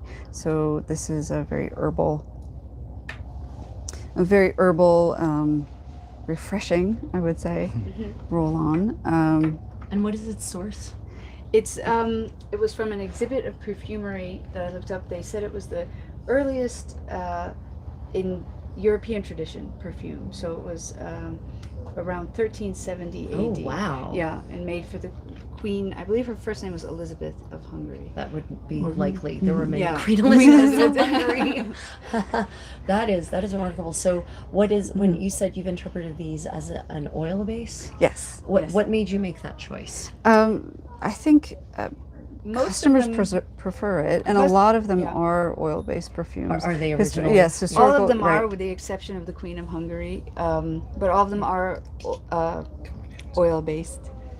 They that's the earliest. The Huile Antique is the earliest Right. form of perfumery. Right, so, got yeah. it. Because now I think they're mostly alcohol based. Yes, yeah. Is that correct? I don't do so I can't stand modern perfumes. They make me sick. They're the parfum that they use in them is so overpowering that I get a headache from it. And this is nothing like that. So if you're Good. looking for something that smells delightful and lovely but doesn't make you want to just give up on life, this is your choice for certain. And then this one's from a book of secrets, Perfect Royal Oil from a Venetian book of secrets. It's very spicy. And it dates to roughly when? 1562. Books of secrets are the best. Love a good book of secrets. And we kept the name for counterfeit ambergris. I really like it because it is a period recipe to counterfeit ambergris. So could you explain what ambergris is? It is a sort of pearl, I suppose, from a whale when they have an irritant that they will form a coating around it and then excrete it Yep. into the sea, Yeah. and it will float upon the waves and season beautifully before it washes up on the beach. But it's very expensive It's and hard to very find, And it's not legal in the also US. illegal in the U.S. So even in No periods, whale products here, everyone. No. But there was an acknowledgement apparently that it was expensive and difficult and rare, even in the 16th century. So then we've got counterfeit ambergris. Yeah, so this is also from the 1560s, and this is from a recipe to counterfeit or to stretch the little ambergris that you have Right. with plant perfumes. And what is the combination that ultimately leads to that smell? resins. Resins Styrax. and some florals, and quite a lot of experimentation took for us to get this one. Neroli. Yeah. Sure. So this smells like the recipe, whether or not it gives that the is effect of really ambergris. nice. It's a lot of we have the same problem as when you're cooking with medieval and historical recipes. When we're dealing with these cosmetic recipes or these skincare recipes, we don't know what they're actually supposed to smell like. Like we don't have, or with the exception of those few residues, but they don't exactly necessarily look like True. they did originally. So there's still a lot of maybe this is exactly the way it smelled, maybe not, but it's going to get you really close. Plausibly, yeah. Show the perfume to remove the worries of the soul. To remove the worries This of is the also from a soul. book from 1561 or 1562. 62. And it did say, this perfume removes the worries of the soul. So that's what we decided to name it. And it's a blend of quite a few botanicals. Very dreamy blend, lot. I think. It is. Yeah. I have to say, when I apply it, I do feel a little more relaxed. Maybe because I think of you ladies in this lovely Oh, shop. how nice. But it might be a placebo effect, but it does smell nice anyway. But Are you your sold worries out. lessened? They are. The worries of the soul we do have in stock. No, I mean the 12th century balm you're sold out. Yes, 12th Century Bomb is sold out, but we will have it when we return because that's a favorite. Sorry, Twitchy. Don't worry, it's coming back. We'll have it, It's Twitchy. coming back. But you saw me grab the Queen of Hungary. And what do we have on the lower left? This is after a recipe attributed to Queen Elizabeth. Yes, for Queen Elizabeth And this is an I. interesting one. I love it because I love anise. And it is divisive. So I'll put it, I've got perfume over here. You should find a new spot. Yeah. And even I don't love anise that much, but I love this perfume. It's we balanced it. She balanced it very well. It doesn't. No, but it It's a- doesn't smell overwhelmingly of anise at all. I actually do like anise, but it doesn't. It smells.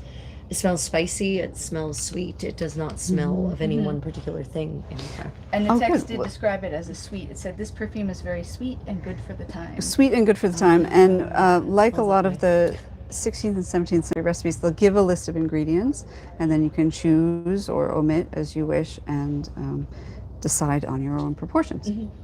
and So so, it took some tinkering to arrive would- at this one. I would imagine so. How you know your R&D process. On average, how long does it take you from recipe, or how many hours, how many man hours does it take you from Hours. recipe? Quite a bit. Yeah. Well, what I would So- say is that I think we should build in at least several times that it will not work out. Right. Yes, and At especially least- with perfumes, they have to sit for quite Yes. a while, for months sometimes to 6 cure and months to see a how year. they'll be. And just the research is a great deal of time, and then doing different versions, and then waiting to see, letting them cure. It's a time-consuming process. Yeah. yeah. I mean, people ask me all the time, how long did it take you to make this dress, for instance? Like, hundreds of hours? I don't know, because you don't sit down and do it all Right. at once, right? So I know it's kind of an unfair Starting with the question. research, And- Yeah. 6 years.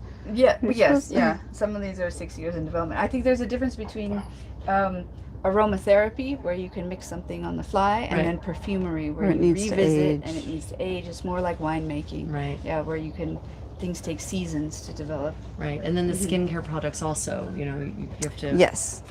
That's very important that it be nice and work well. Yes, So. yes, and we test them on ourselves. And also with the natural ingredients, there is a seasonality to them. Right. So, yeah, at least a full year before something is decided that we. This is it. And of course you leave yourself rooms for further development. Yes. So Always, you know, yes, always. never check your assumptions at the door, ladies and gentlemen. Okay, and we got another question. Any influence from North Africa post 12th century? Ooh. North Africa post 12th century. We do have the Akerfasi from Berber women, which is from Morocco. That is sold out here at Penzig. I'm learning a lot more about North African body fragrances, personal fragrances, moisturizers, hair care. Yeah, so it's in development. I have a lot of interesting resources that I've gotten from people here at Penzig too. Yeah. Nice. And a lot of our sources, at least from North Africa, go up to about the 6th century now. 6th, 7th, yeah. Yeah. So Yeah. a little bit earlier. But we will. We will, and if you know of any, please send us inspiration. Yes. Yes, we'd love to hear that. And of course, the Iberian Peninsula is always like the exception to every rule about everything. So have you meandered down that dangerous pit of bottomless information? There are some European texts that borrow from, across the Mediterranean, so from North Africa, from the Islamic medical Right. scholarship there. Yeah, Avicenna. Yeah, yes, yeah. And lots more research to do, so. Yeah, stay tuned, everyone. More to come. Just if many of you look at last year's shop tour, you're going to see many, many different products compared True. to this year's shop tour. So, this is new. I don't remember this from this last year. is new. We thought it would be nice because our face masks that we had ready-made were so popular. Particularly here, people like to do camp spa days and just refresh themselves. And they all sold out and were really popular. So as we were trying to think of what we could add, we decided on something interactive. And people really do like the interactivity of it. We do a mask bar for skin, and also we have products for hair. And we'll mix it up for you in the shop. And In-house question. Yes. What is a mask used for? For cleaning, conditioning the skin. So we have bases that will be oil absorbent, or also just gently resurfacing and refreshing, or softening and strengthening, and various botanicals that we add, and then some specialty ingredients that are a little more precious. And we have potential benefits, some of the benefits of them on the labels, and we can also advise. And We've had a lot of requests to have that on the website when we go back. Oh. I bet you have. And I think it's something that'll travel well with us as well. So, do people come in and say, I have these concerns, what do you recommend? Or do Yes. they just come in and say, I like red, green, and blue? Both. Absolutely. We have some of the benefits and then the skin type that it's recommended for on the labels, and we let people browse, and we can also make recommendations of this might support your skin or that might. And yeah, then we mix them up. And what is, how are they then? So they come back as a dry powder blend, and then what happens? How should they be used after that? Generally for a mask for face, I would take maybe a tablespoon or so, put it in a bowl, mix in a little water. You can also do, some people do oil, some honey, depending on your preferences. Spread it gently over your face and leave it for several minutes and gently rinse with mild water before it dries. So you don't want it to dry and crack on the skin. And you can mix with rose water, lavender water. My favorite is yarrow water. Yarrow water. It has That a is- wonderful So peppery. yarrow is used for stopping bleeding, and that's Okay. very interesting. I got some at a Persian grocery, and I just love the smell. I've And I never found heard it- of yarrow water before. But a That's very small amount. interesting. It's just, I don't. If you use a great deal, it has a peppery scent, but I think it's like lightly musky in a small amount. So we're gonna have. I'd love to get some of those things as toners soon. Yeah. Wow.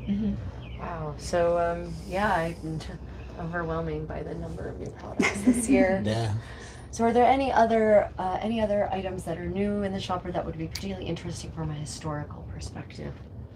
That we haven't already. Have we ever gone over? Did you So, cover it? so Yes. So for those just joining, this is we've been touring the shop and going through the history of so many These. different products and so many different skincare, hair care products for almost over an hour now. If you're just joining or you haven't been here the full time, I do recommend once it posts going back to the beginning and watching from the beginning because it's just been a roller coaster ride of fascinating information. Viola Vendetta says hazel water would be good too, I imagine. Oh, hazel water. Yeah. Yes. Have you come across that in your recipes? Witch hazel, but not Okay, hazel water. hazel. That's an interesting. Yeah, I never thought Sorry, witch yeah. hazel crops up, but I've never seen hazel, just hazel. Not in your goblin repellent? Well, we've got a bunch of new people, so here's the business card. Cosmetica again. obscura, everyone. Check it out. And once again, many of the things we've discussed today will be available from the new website in the coming weeks.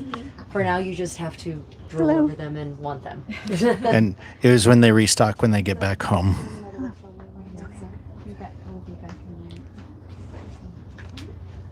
Did you do the eye color? Oh no, eye colors. That's new. That wasn't here last year, was it? Yes, this is new. These are sold out at Penzic. Of course they All these are sold out at Penzic. This is a It's little not- collection of what's sold out at Penzic. This is our collection.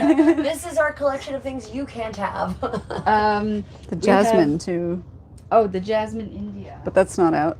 Oh, okay. Indian jasmine, Wonderful. also very popular. Yes, wonderful. So these are replicas, just to demonstrate replicas of eye cosmetics.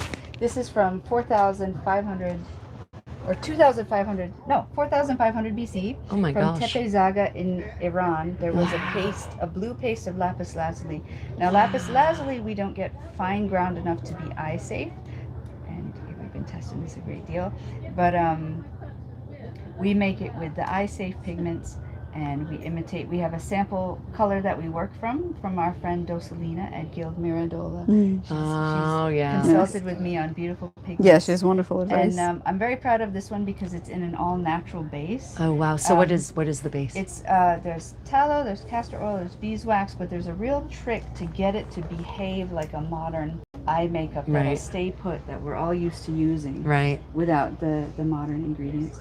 So this one has been very popular. Look at that. My God. And I know the original was on exhibit about 20 years ago in Vienna, and it said the catalog said that the photos didn't even do justice to how blue it was. Yeah, Well, if it was made with Yeah. ultramarine, that would, yes, that is a blue. And then this one I have is a replica of makeup crayon found in, and I apologize, we've been testing these all day today. A makeup crayon found in Germany, in what is called Xanten, Germany, where there's a massive, massive Roman settlement and open air museum. Yeah. In the 1920s, they found a cosmetic kit containing a greenish, blackish eye makeup, and they had it analyzed by a perfumer who said that it contained malachite, which is toxic. Malachite, yeah, we know malachite. Yeah, so this is a color dupe that we mix, malachite and other earth minerals. And I have my little trusty spoon from Thorthor that I use as a nice soft applicator. And we call this one the Victrix, which is Latin for she who conquers. And Yes, it's of course it also is. part of the name of several legions that were stationed at the Roman settlement there. So. That is fantastic. Thank So you. it's, you know, the people often ask me this, you know, what about eye makeup for, you know, various parts of the Middle Ages? And Yes. you know, in the 15th century, I'm not really seeing it in Italy so much. Where and when in, you know, medieval Europe do we have evidence of in the post-antique good world? question. Oh shit. Stay with us, everyone. There was a minor earthquake caused by the cameraman. It's fine. The Eastern world has had coal for a very, very, Very long time. Yes. But Middle Ages, not much. It doesn't. Yeah, It's, you it's don't not see it. You really don't eye see it in the makeup, artwork yeah. either, right? It's mostly Yeah. focusing on the Yeah. color of Maybe the skin some and the cheeks. lily bulb or something, or ointments for the skin is more of the Right, your more of- red and your white. But yeah, not much eye makeup. It is. It's Yeah, fascinating how interesting. these trends come and go, right? We go from the ancient world where it's color, everywhere, color, lots of color, and you know, look at the Minoan world. Yes. But they're amazing. They're stunning. I mean, these women would have just been breathtaking, but in the modern world, they would be considered clownish or garish even. And these colors, someone was just commenting that these colors are insanely bright. They would have never imagined historical cosmetics to be so vibrant. And it's all about changing aesthetics. And Right. we like to explore all kinds of different Right. aesthetics. So yeah. Right. Well, that's lovely. So that's definitely new since last year. I don't remember. Yes. I don't remember those there. And how long do they have you? I assume you've worn them. So how long do Yes. they last on the eyes? They're very long lasting. We've Yes. had some people use them and come by to show us the makeup after the downpours. After the rainstorms that we've had here, and they were still in place. So I was very proud of that, because it is very difficult to make a base that is, you know, natural, clean, and behaves like what we're accustomed to. Right. And the nice thing about that base is that is good for your skin, Yes. right? Yes, yeah. It's actually you're painting it prettily, but you're also, you know, it's your It's conditioning. Moisturizing. You're moisturizing it. You're actually pampering yourself a little bit, which so many modern cosmetics are just terrible for your skin. They do the thing they're going to do, but you pay for the price for it. Right, or they're meant to perform in the jar, on the shelf, but not. It has an impact. Right. It's not as good for your skin. Right. And what about the shelf life of these? What would you say? These, I mean, I recommend we put on the back 3 months, just because it is something that you're dipping into and using. Right. I mean, it's much longer, but we recommend, just like any eye makeup, that you change it. Of course. And what about like keeping it in the fridge in the interim to try to prolong it? Oh, keeping it in the fridge shouldn't be necessary, as long as it's kept clean. I mean, the ingredients have a shelf life of several years. Right. Right. It's just about, once it's out of our hands, how is it handled, and we just Yeah. Yeah. I totally Yeah. understand why you say 3 months, but Yeah, you know, the fridge shouldn't be necessary. They're shelf stable. There's no water in them. right. And the problem sometimes with fats is that, especially polyunsaturated fats, of Yes. course, go rancid. Yeah. Right. Yeah. But saturated fats have a much longer period before they finally give up the ghost. Yes, and we do Right. protect against the oxidation in the fat so that it'll last. Right. A little bit longer. So how, when you apply this dense and vibrant, how do you create a nice shading effect? Like, do you have any suggestions on application techniques? We have some little applicators that we use. The originals in the archaeological find Could you had- demonstrate? Yes, Perfect. had traces of copper in the substance, so it was. They want you to paint him, apparently. So you can use a copper applicator, and we also have copper coal sticks as well. So the originals had traces of copper in them from the tools From the that were tools. being used. And how would you create a And shading effect? You Like- can blend it out. You can pat it with your finger. Mhm. They originally used feathers, archaeologists believe. Yeah, trimmed feathers. What kind of feathers? I'm not sure. It would be something native to Trimmed Iran. feather. in the late Neolithic, Fascinating. early Bronze Age. So We had people use feathers in class. We did. We gave them some feathers to play with. the and- quill part or the No, the actual feather the part, feathering yeah. part. And they got some good Wow. results. We were Interesting. just playing. Yeah, you get a good touching our line. wrists and- Right. Yeah. That is interesting. Some trimmed Wow. feathers and copper tools. See, Like an interesting effect. wow, that is. I would never. I mean, why not? I would use it for writing, so why can't you Right. also use it? And paint brushes can be made from the feathery part of the feather, so why not? Yeah, and Of that's course. that's inferred, but yeah, there may have been other tools that just don't survive. Right. No, it's the archaeological what record is survive. always biased to what survives. There's survivor bias. If you mix the two colors, does that work? Can you get a You tea out can, of it? yeah, you can, and we've seen some people mix them or layer them on their eyes. Yeah. And What an effect. Very good, Yeah. Susan. Want to try it? Yeah, let's mix them. see. Yeah, let's see. Okay. Let's try my other.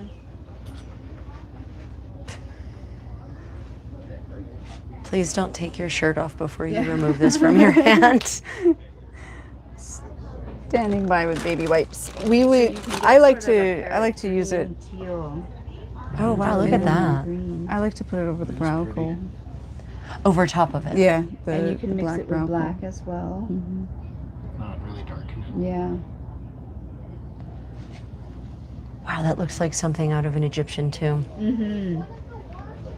No. There's no feathers in the product. The No. The feathers are for applying it. The feathers are like a paintbrush, basically, right? Which is of course, that shouldn't have surprised me in the least. So I see the other product people can't get anymore, elderflower serum. Yes, we will have more of that when we return.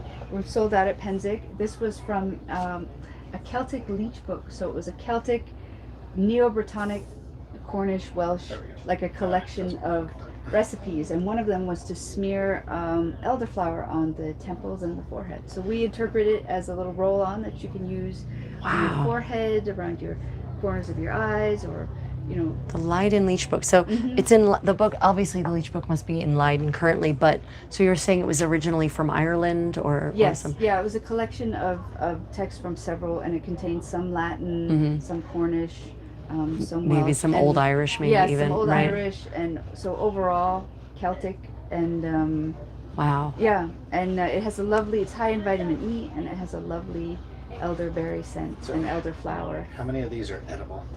I don't recommend. You I won't don't die, recommend but you maybe eat don't it. do it. Yeah.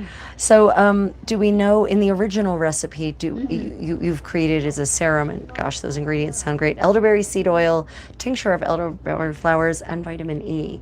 So, in the original, do you remember what it was? What it claimed its purpose was? Probably creating gold or something like that. The original was more soothing to put on your forehead and your temples. Yeah, the right? elderflower would do For that. for headaches, and so we don't go as far as to say that, but You for- can't. Yes, No. but Nope. just Got it.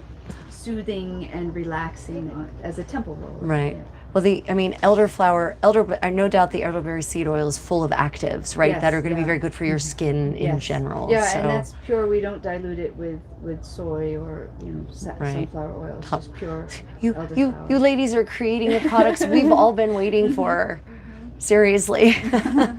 After years of struggle Oh, thank and having you. to compromise with Yes. garbage preservatives that are only sort of bad for you, it's so nice to find products that are just real ingredients that have recognizable names.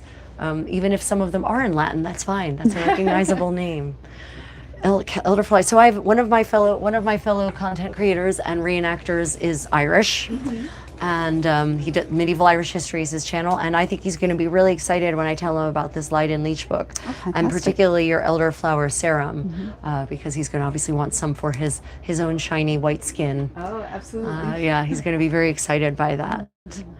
Okay, is there anything else you wanted to present? Any other products? Any other information? I'm sure this. You could show the yes. silk cocoons. Silk We've had those. Oh, yes. Let's go over to the silk. Oh, the weather's looking good. So the silk cocoons are traditional Japanese exfoliant. You soften them a little bit, and then you pop them on your fingers like thimbles, and you can gently massage in circular motions over your T-zone. And when I was learning about this, I saw that they they found that it was good for the skin because the women who were processing the silk cocoons, even though they were doing manual labor, they had very soft, smooth hands because of the exposure to the silk and the silk proteins. So it's, I believe they're fibroin and sericin are two silk proteins. Yes. Yeah, so we've tried them and we like them, and so we have them here. Well, I need a some little of bit of those fun. too in my Mhm. life now. Wow, that's amazing. You just to think that the process of working silk would give you soft hands, because God knows when you work with plant fibers that doesn't happen. Quite the opposite, in fact. Oh goodness. Okay, so what next? What's next for you, ladies? What's What's next? New recipes. Going back, doing a lot of research, new recipes. We only have about 60% of what we wanted to have for Penzig here. We have 60%.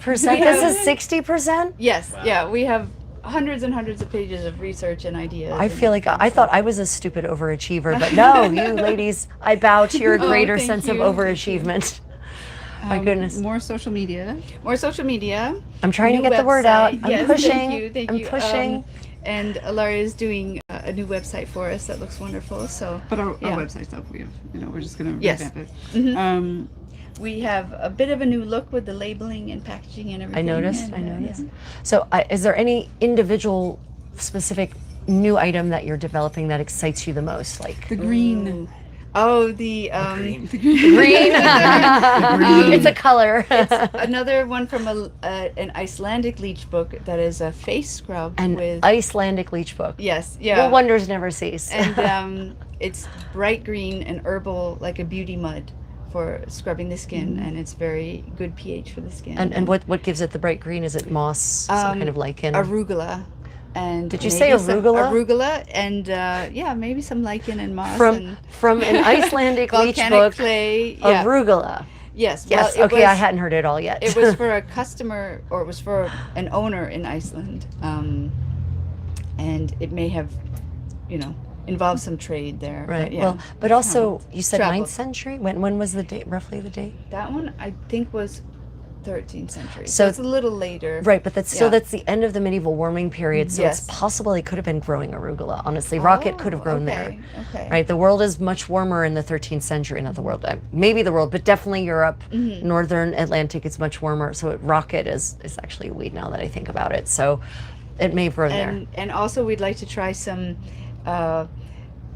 like routines ourselves, like Yes. so like a bathing routines, hair care routines for a Striggle. few weeks. Oh, striggling, yes, striggle or striggle.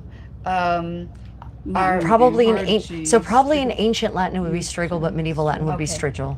Okay, you say striggle, I say striggle. Our friends down at Historical Glassworks were making some striggles. Oh yeah, glass striggles. Here. They told us about these. Yes, here at Penzig. Got Yes. Ooh, This was the first one made here at Penzig. It is so which gorgeous. they Look have at that lent thing. To us for display, and we're very interested in trying striggling. And what is the basis for this stunning piece of glass? There are they in the Museum of London? believe so. Leslie and Master Ali had ones in mind that they knew about, that they wanted to recreate. And this oil cleansing is surprisingly comfortable, and it leaves a So wonderful what's the feel. process? Oh, this is one of the first prototypes, I should say, and Master Ali's been refining them. So we'll see what he comes up Yes. with. The process is before the days of hard soap, when they cleanse with oil, the process is to put oil over your own sweaty skin and then scrape it off. And it works quite well. It's very nice. I like to finish up with a wet sea sponge. Right. Yes, and we did try some in previous Penzigs. We tried some Striggle oil cleansing on the arms, and it was very comfortable. Surprisingly, very pleasant and comfortable. So Oil is very good at pulling the dirt, like Yes, yes, loosening yeah. the dirt and, Yes. and taking it with it. You notice. I always notice if my soap doesn't actually get it all, because then if I go in with an oil-based product, then suddenly Yes. it's like, oh, as little like rolly bits of dirt kind of come off. Wow, that's really, that is I mean, it's so gorgeous. Just the strigil alone is a beautiful piece. I think modern people especially think of glass as being so fragile that they don't understand glass is actually very strong. and meant to be Yes, used. and there was even apparently some academic opinions that these were grave goods. And Leslie Funerary said, or they ritualistic or must be something like used, that. and I think it makes sense for them to be everyday use objects because the striggle was an object for hygiene, so it would have had to be antiseptic or easily cleaned. Yeah, and this is And very this is sterilizable. right? And it's also, a lot of the ones that survive are in bronze or silver, so they're very expensive. Yeah. And this would have been something that was hygienic and mass produced. Yeah, people forget in the Roman world, glass was mass produced. You know, in the Middle Ages it stopped, like it becomes artisanal again, but Rome was really good about just cranking out the glass products. Wow, that's really exciting.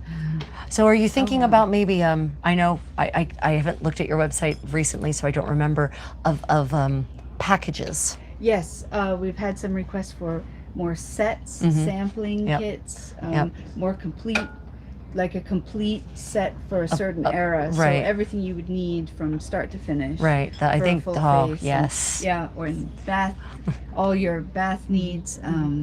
Yeah, so more kits, absolutely. That's pretty exciting. Kits and sets, and also lower quantity pieces where we work with artisans to get replicas of original containers and then yes. fill them with yes. Yes. That's very near and dear to my heart. Yes. So that's what we're doing as well. That is Yeah, and that is that'd be always very the quandary, special. isn't it? Yeah. Ayla brought up Hmm? gift certificates. Oh, gift certificates, yes. Yep.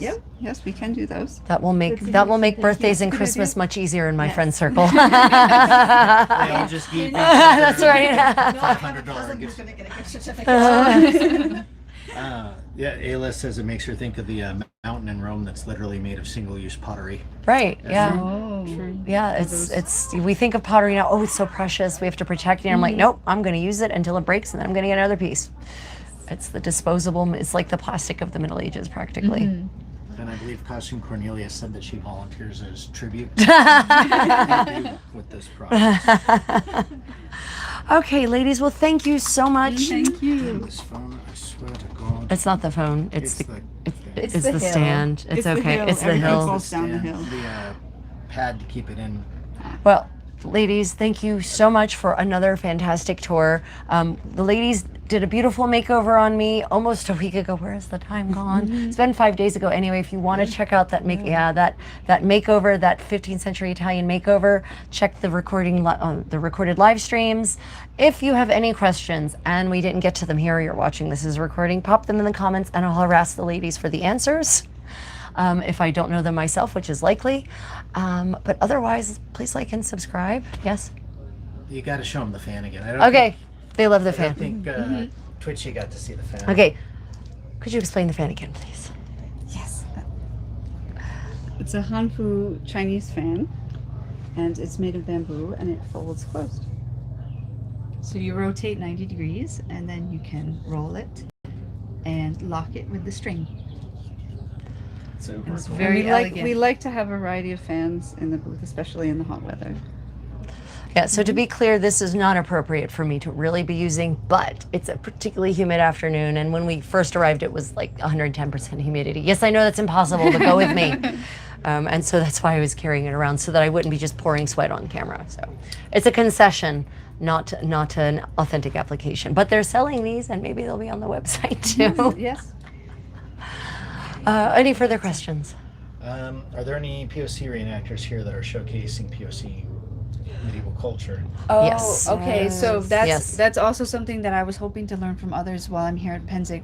I have 2 classes called Skin Tone Makeup Around the World, because I have strong opinions that seeing in historical makeup, foundations are made with a high percentage of white pigment, and we mistakenly think of it as a vanishing pigment, and that carries over into modern foundation as well. Most of them have a high percentage of white pigment that does not You can't just disappear. you can't just pigment has it a away. Gray, right, Yeah. it has a gray cast, and so I wanted to meet other people and try. I have an assortment of earth pigments to try on the skin, and I was thinking of the Himba women who are in Namibia and I believe Kenya. They use an earth tone that vanishes in their skin, and so I'm currently sourcing earth pigments from around the world to try and find something that's already a natural color and that sort of vanishes and forms that base for your face makeup. We got a lot of nice recommendations while we were here. Yeah, we've met a lot of people. Yeah, A for lot of hair people care, this year. skin care. Yes. Yeah. And we wrote them all down. We wrote them all down, so we have enough to do a deep dive when we go back home. And if you have any particular recommendations, we're always looking. Please send them on to us. Yeah, and there are many people here, many people of color who are exploring their Yes. cultures Yes, of origin, yes, right? yes. So we do have medieval Malian people, for instance. We've got, you know, people exploring all kinds of Africa, actually, in Asia, South Asia, Eastern Asia, so India, in fact. So yes, there are actually. Pennsic is a good place to find that, actually, because we have critical mass. Yes. And yeah, so it is we are expanding our horizons here, and it's very exciting, I think, myself. Yeah. Yes, definitely. My medieval world is colorful, so. Okay, any further questions? If we don't cut this off, they're going to keep asking. So, so guys, like and subscribe. I'd like to thanks to the ladies. Thank you, ladies. Thank you so I much. can't wait for next year. Always I'm a pleasure. So excited. And my subscribers, my channel members, my patrons, thank you for supporting me financially. If you'd like to support me financially and give me your money, then consider becoming a patron or a subscriber on YouTube or a channel member. Or a subscriber on Facebook or a channel member on YouTube, and get access to a whole host of extra perks, including my Creative Contessa Discord server, where we have sometimes serious and sometimes silly conversations. Until next time, a final look at the Cosmetic Obscura website. If you'd like to purchase these products, and you should like to purchase these products, this is where you can go to do it. Give them a couple of weeks to recover from Pennsic, and then all shall be revealed. All shall be revealed. Until next time, guys, stay creative.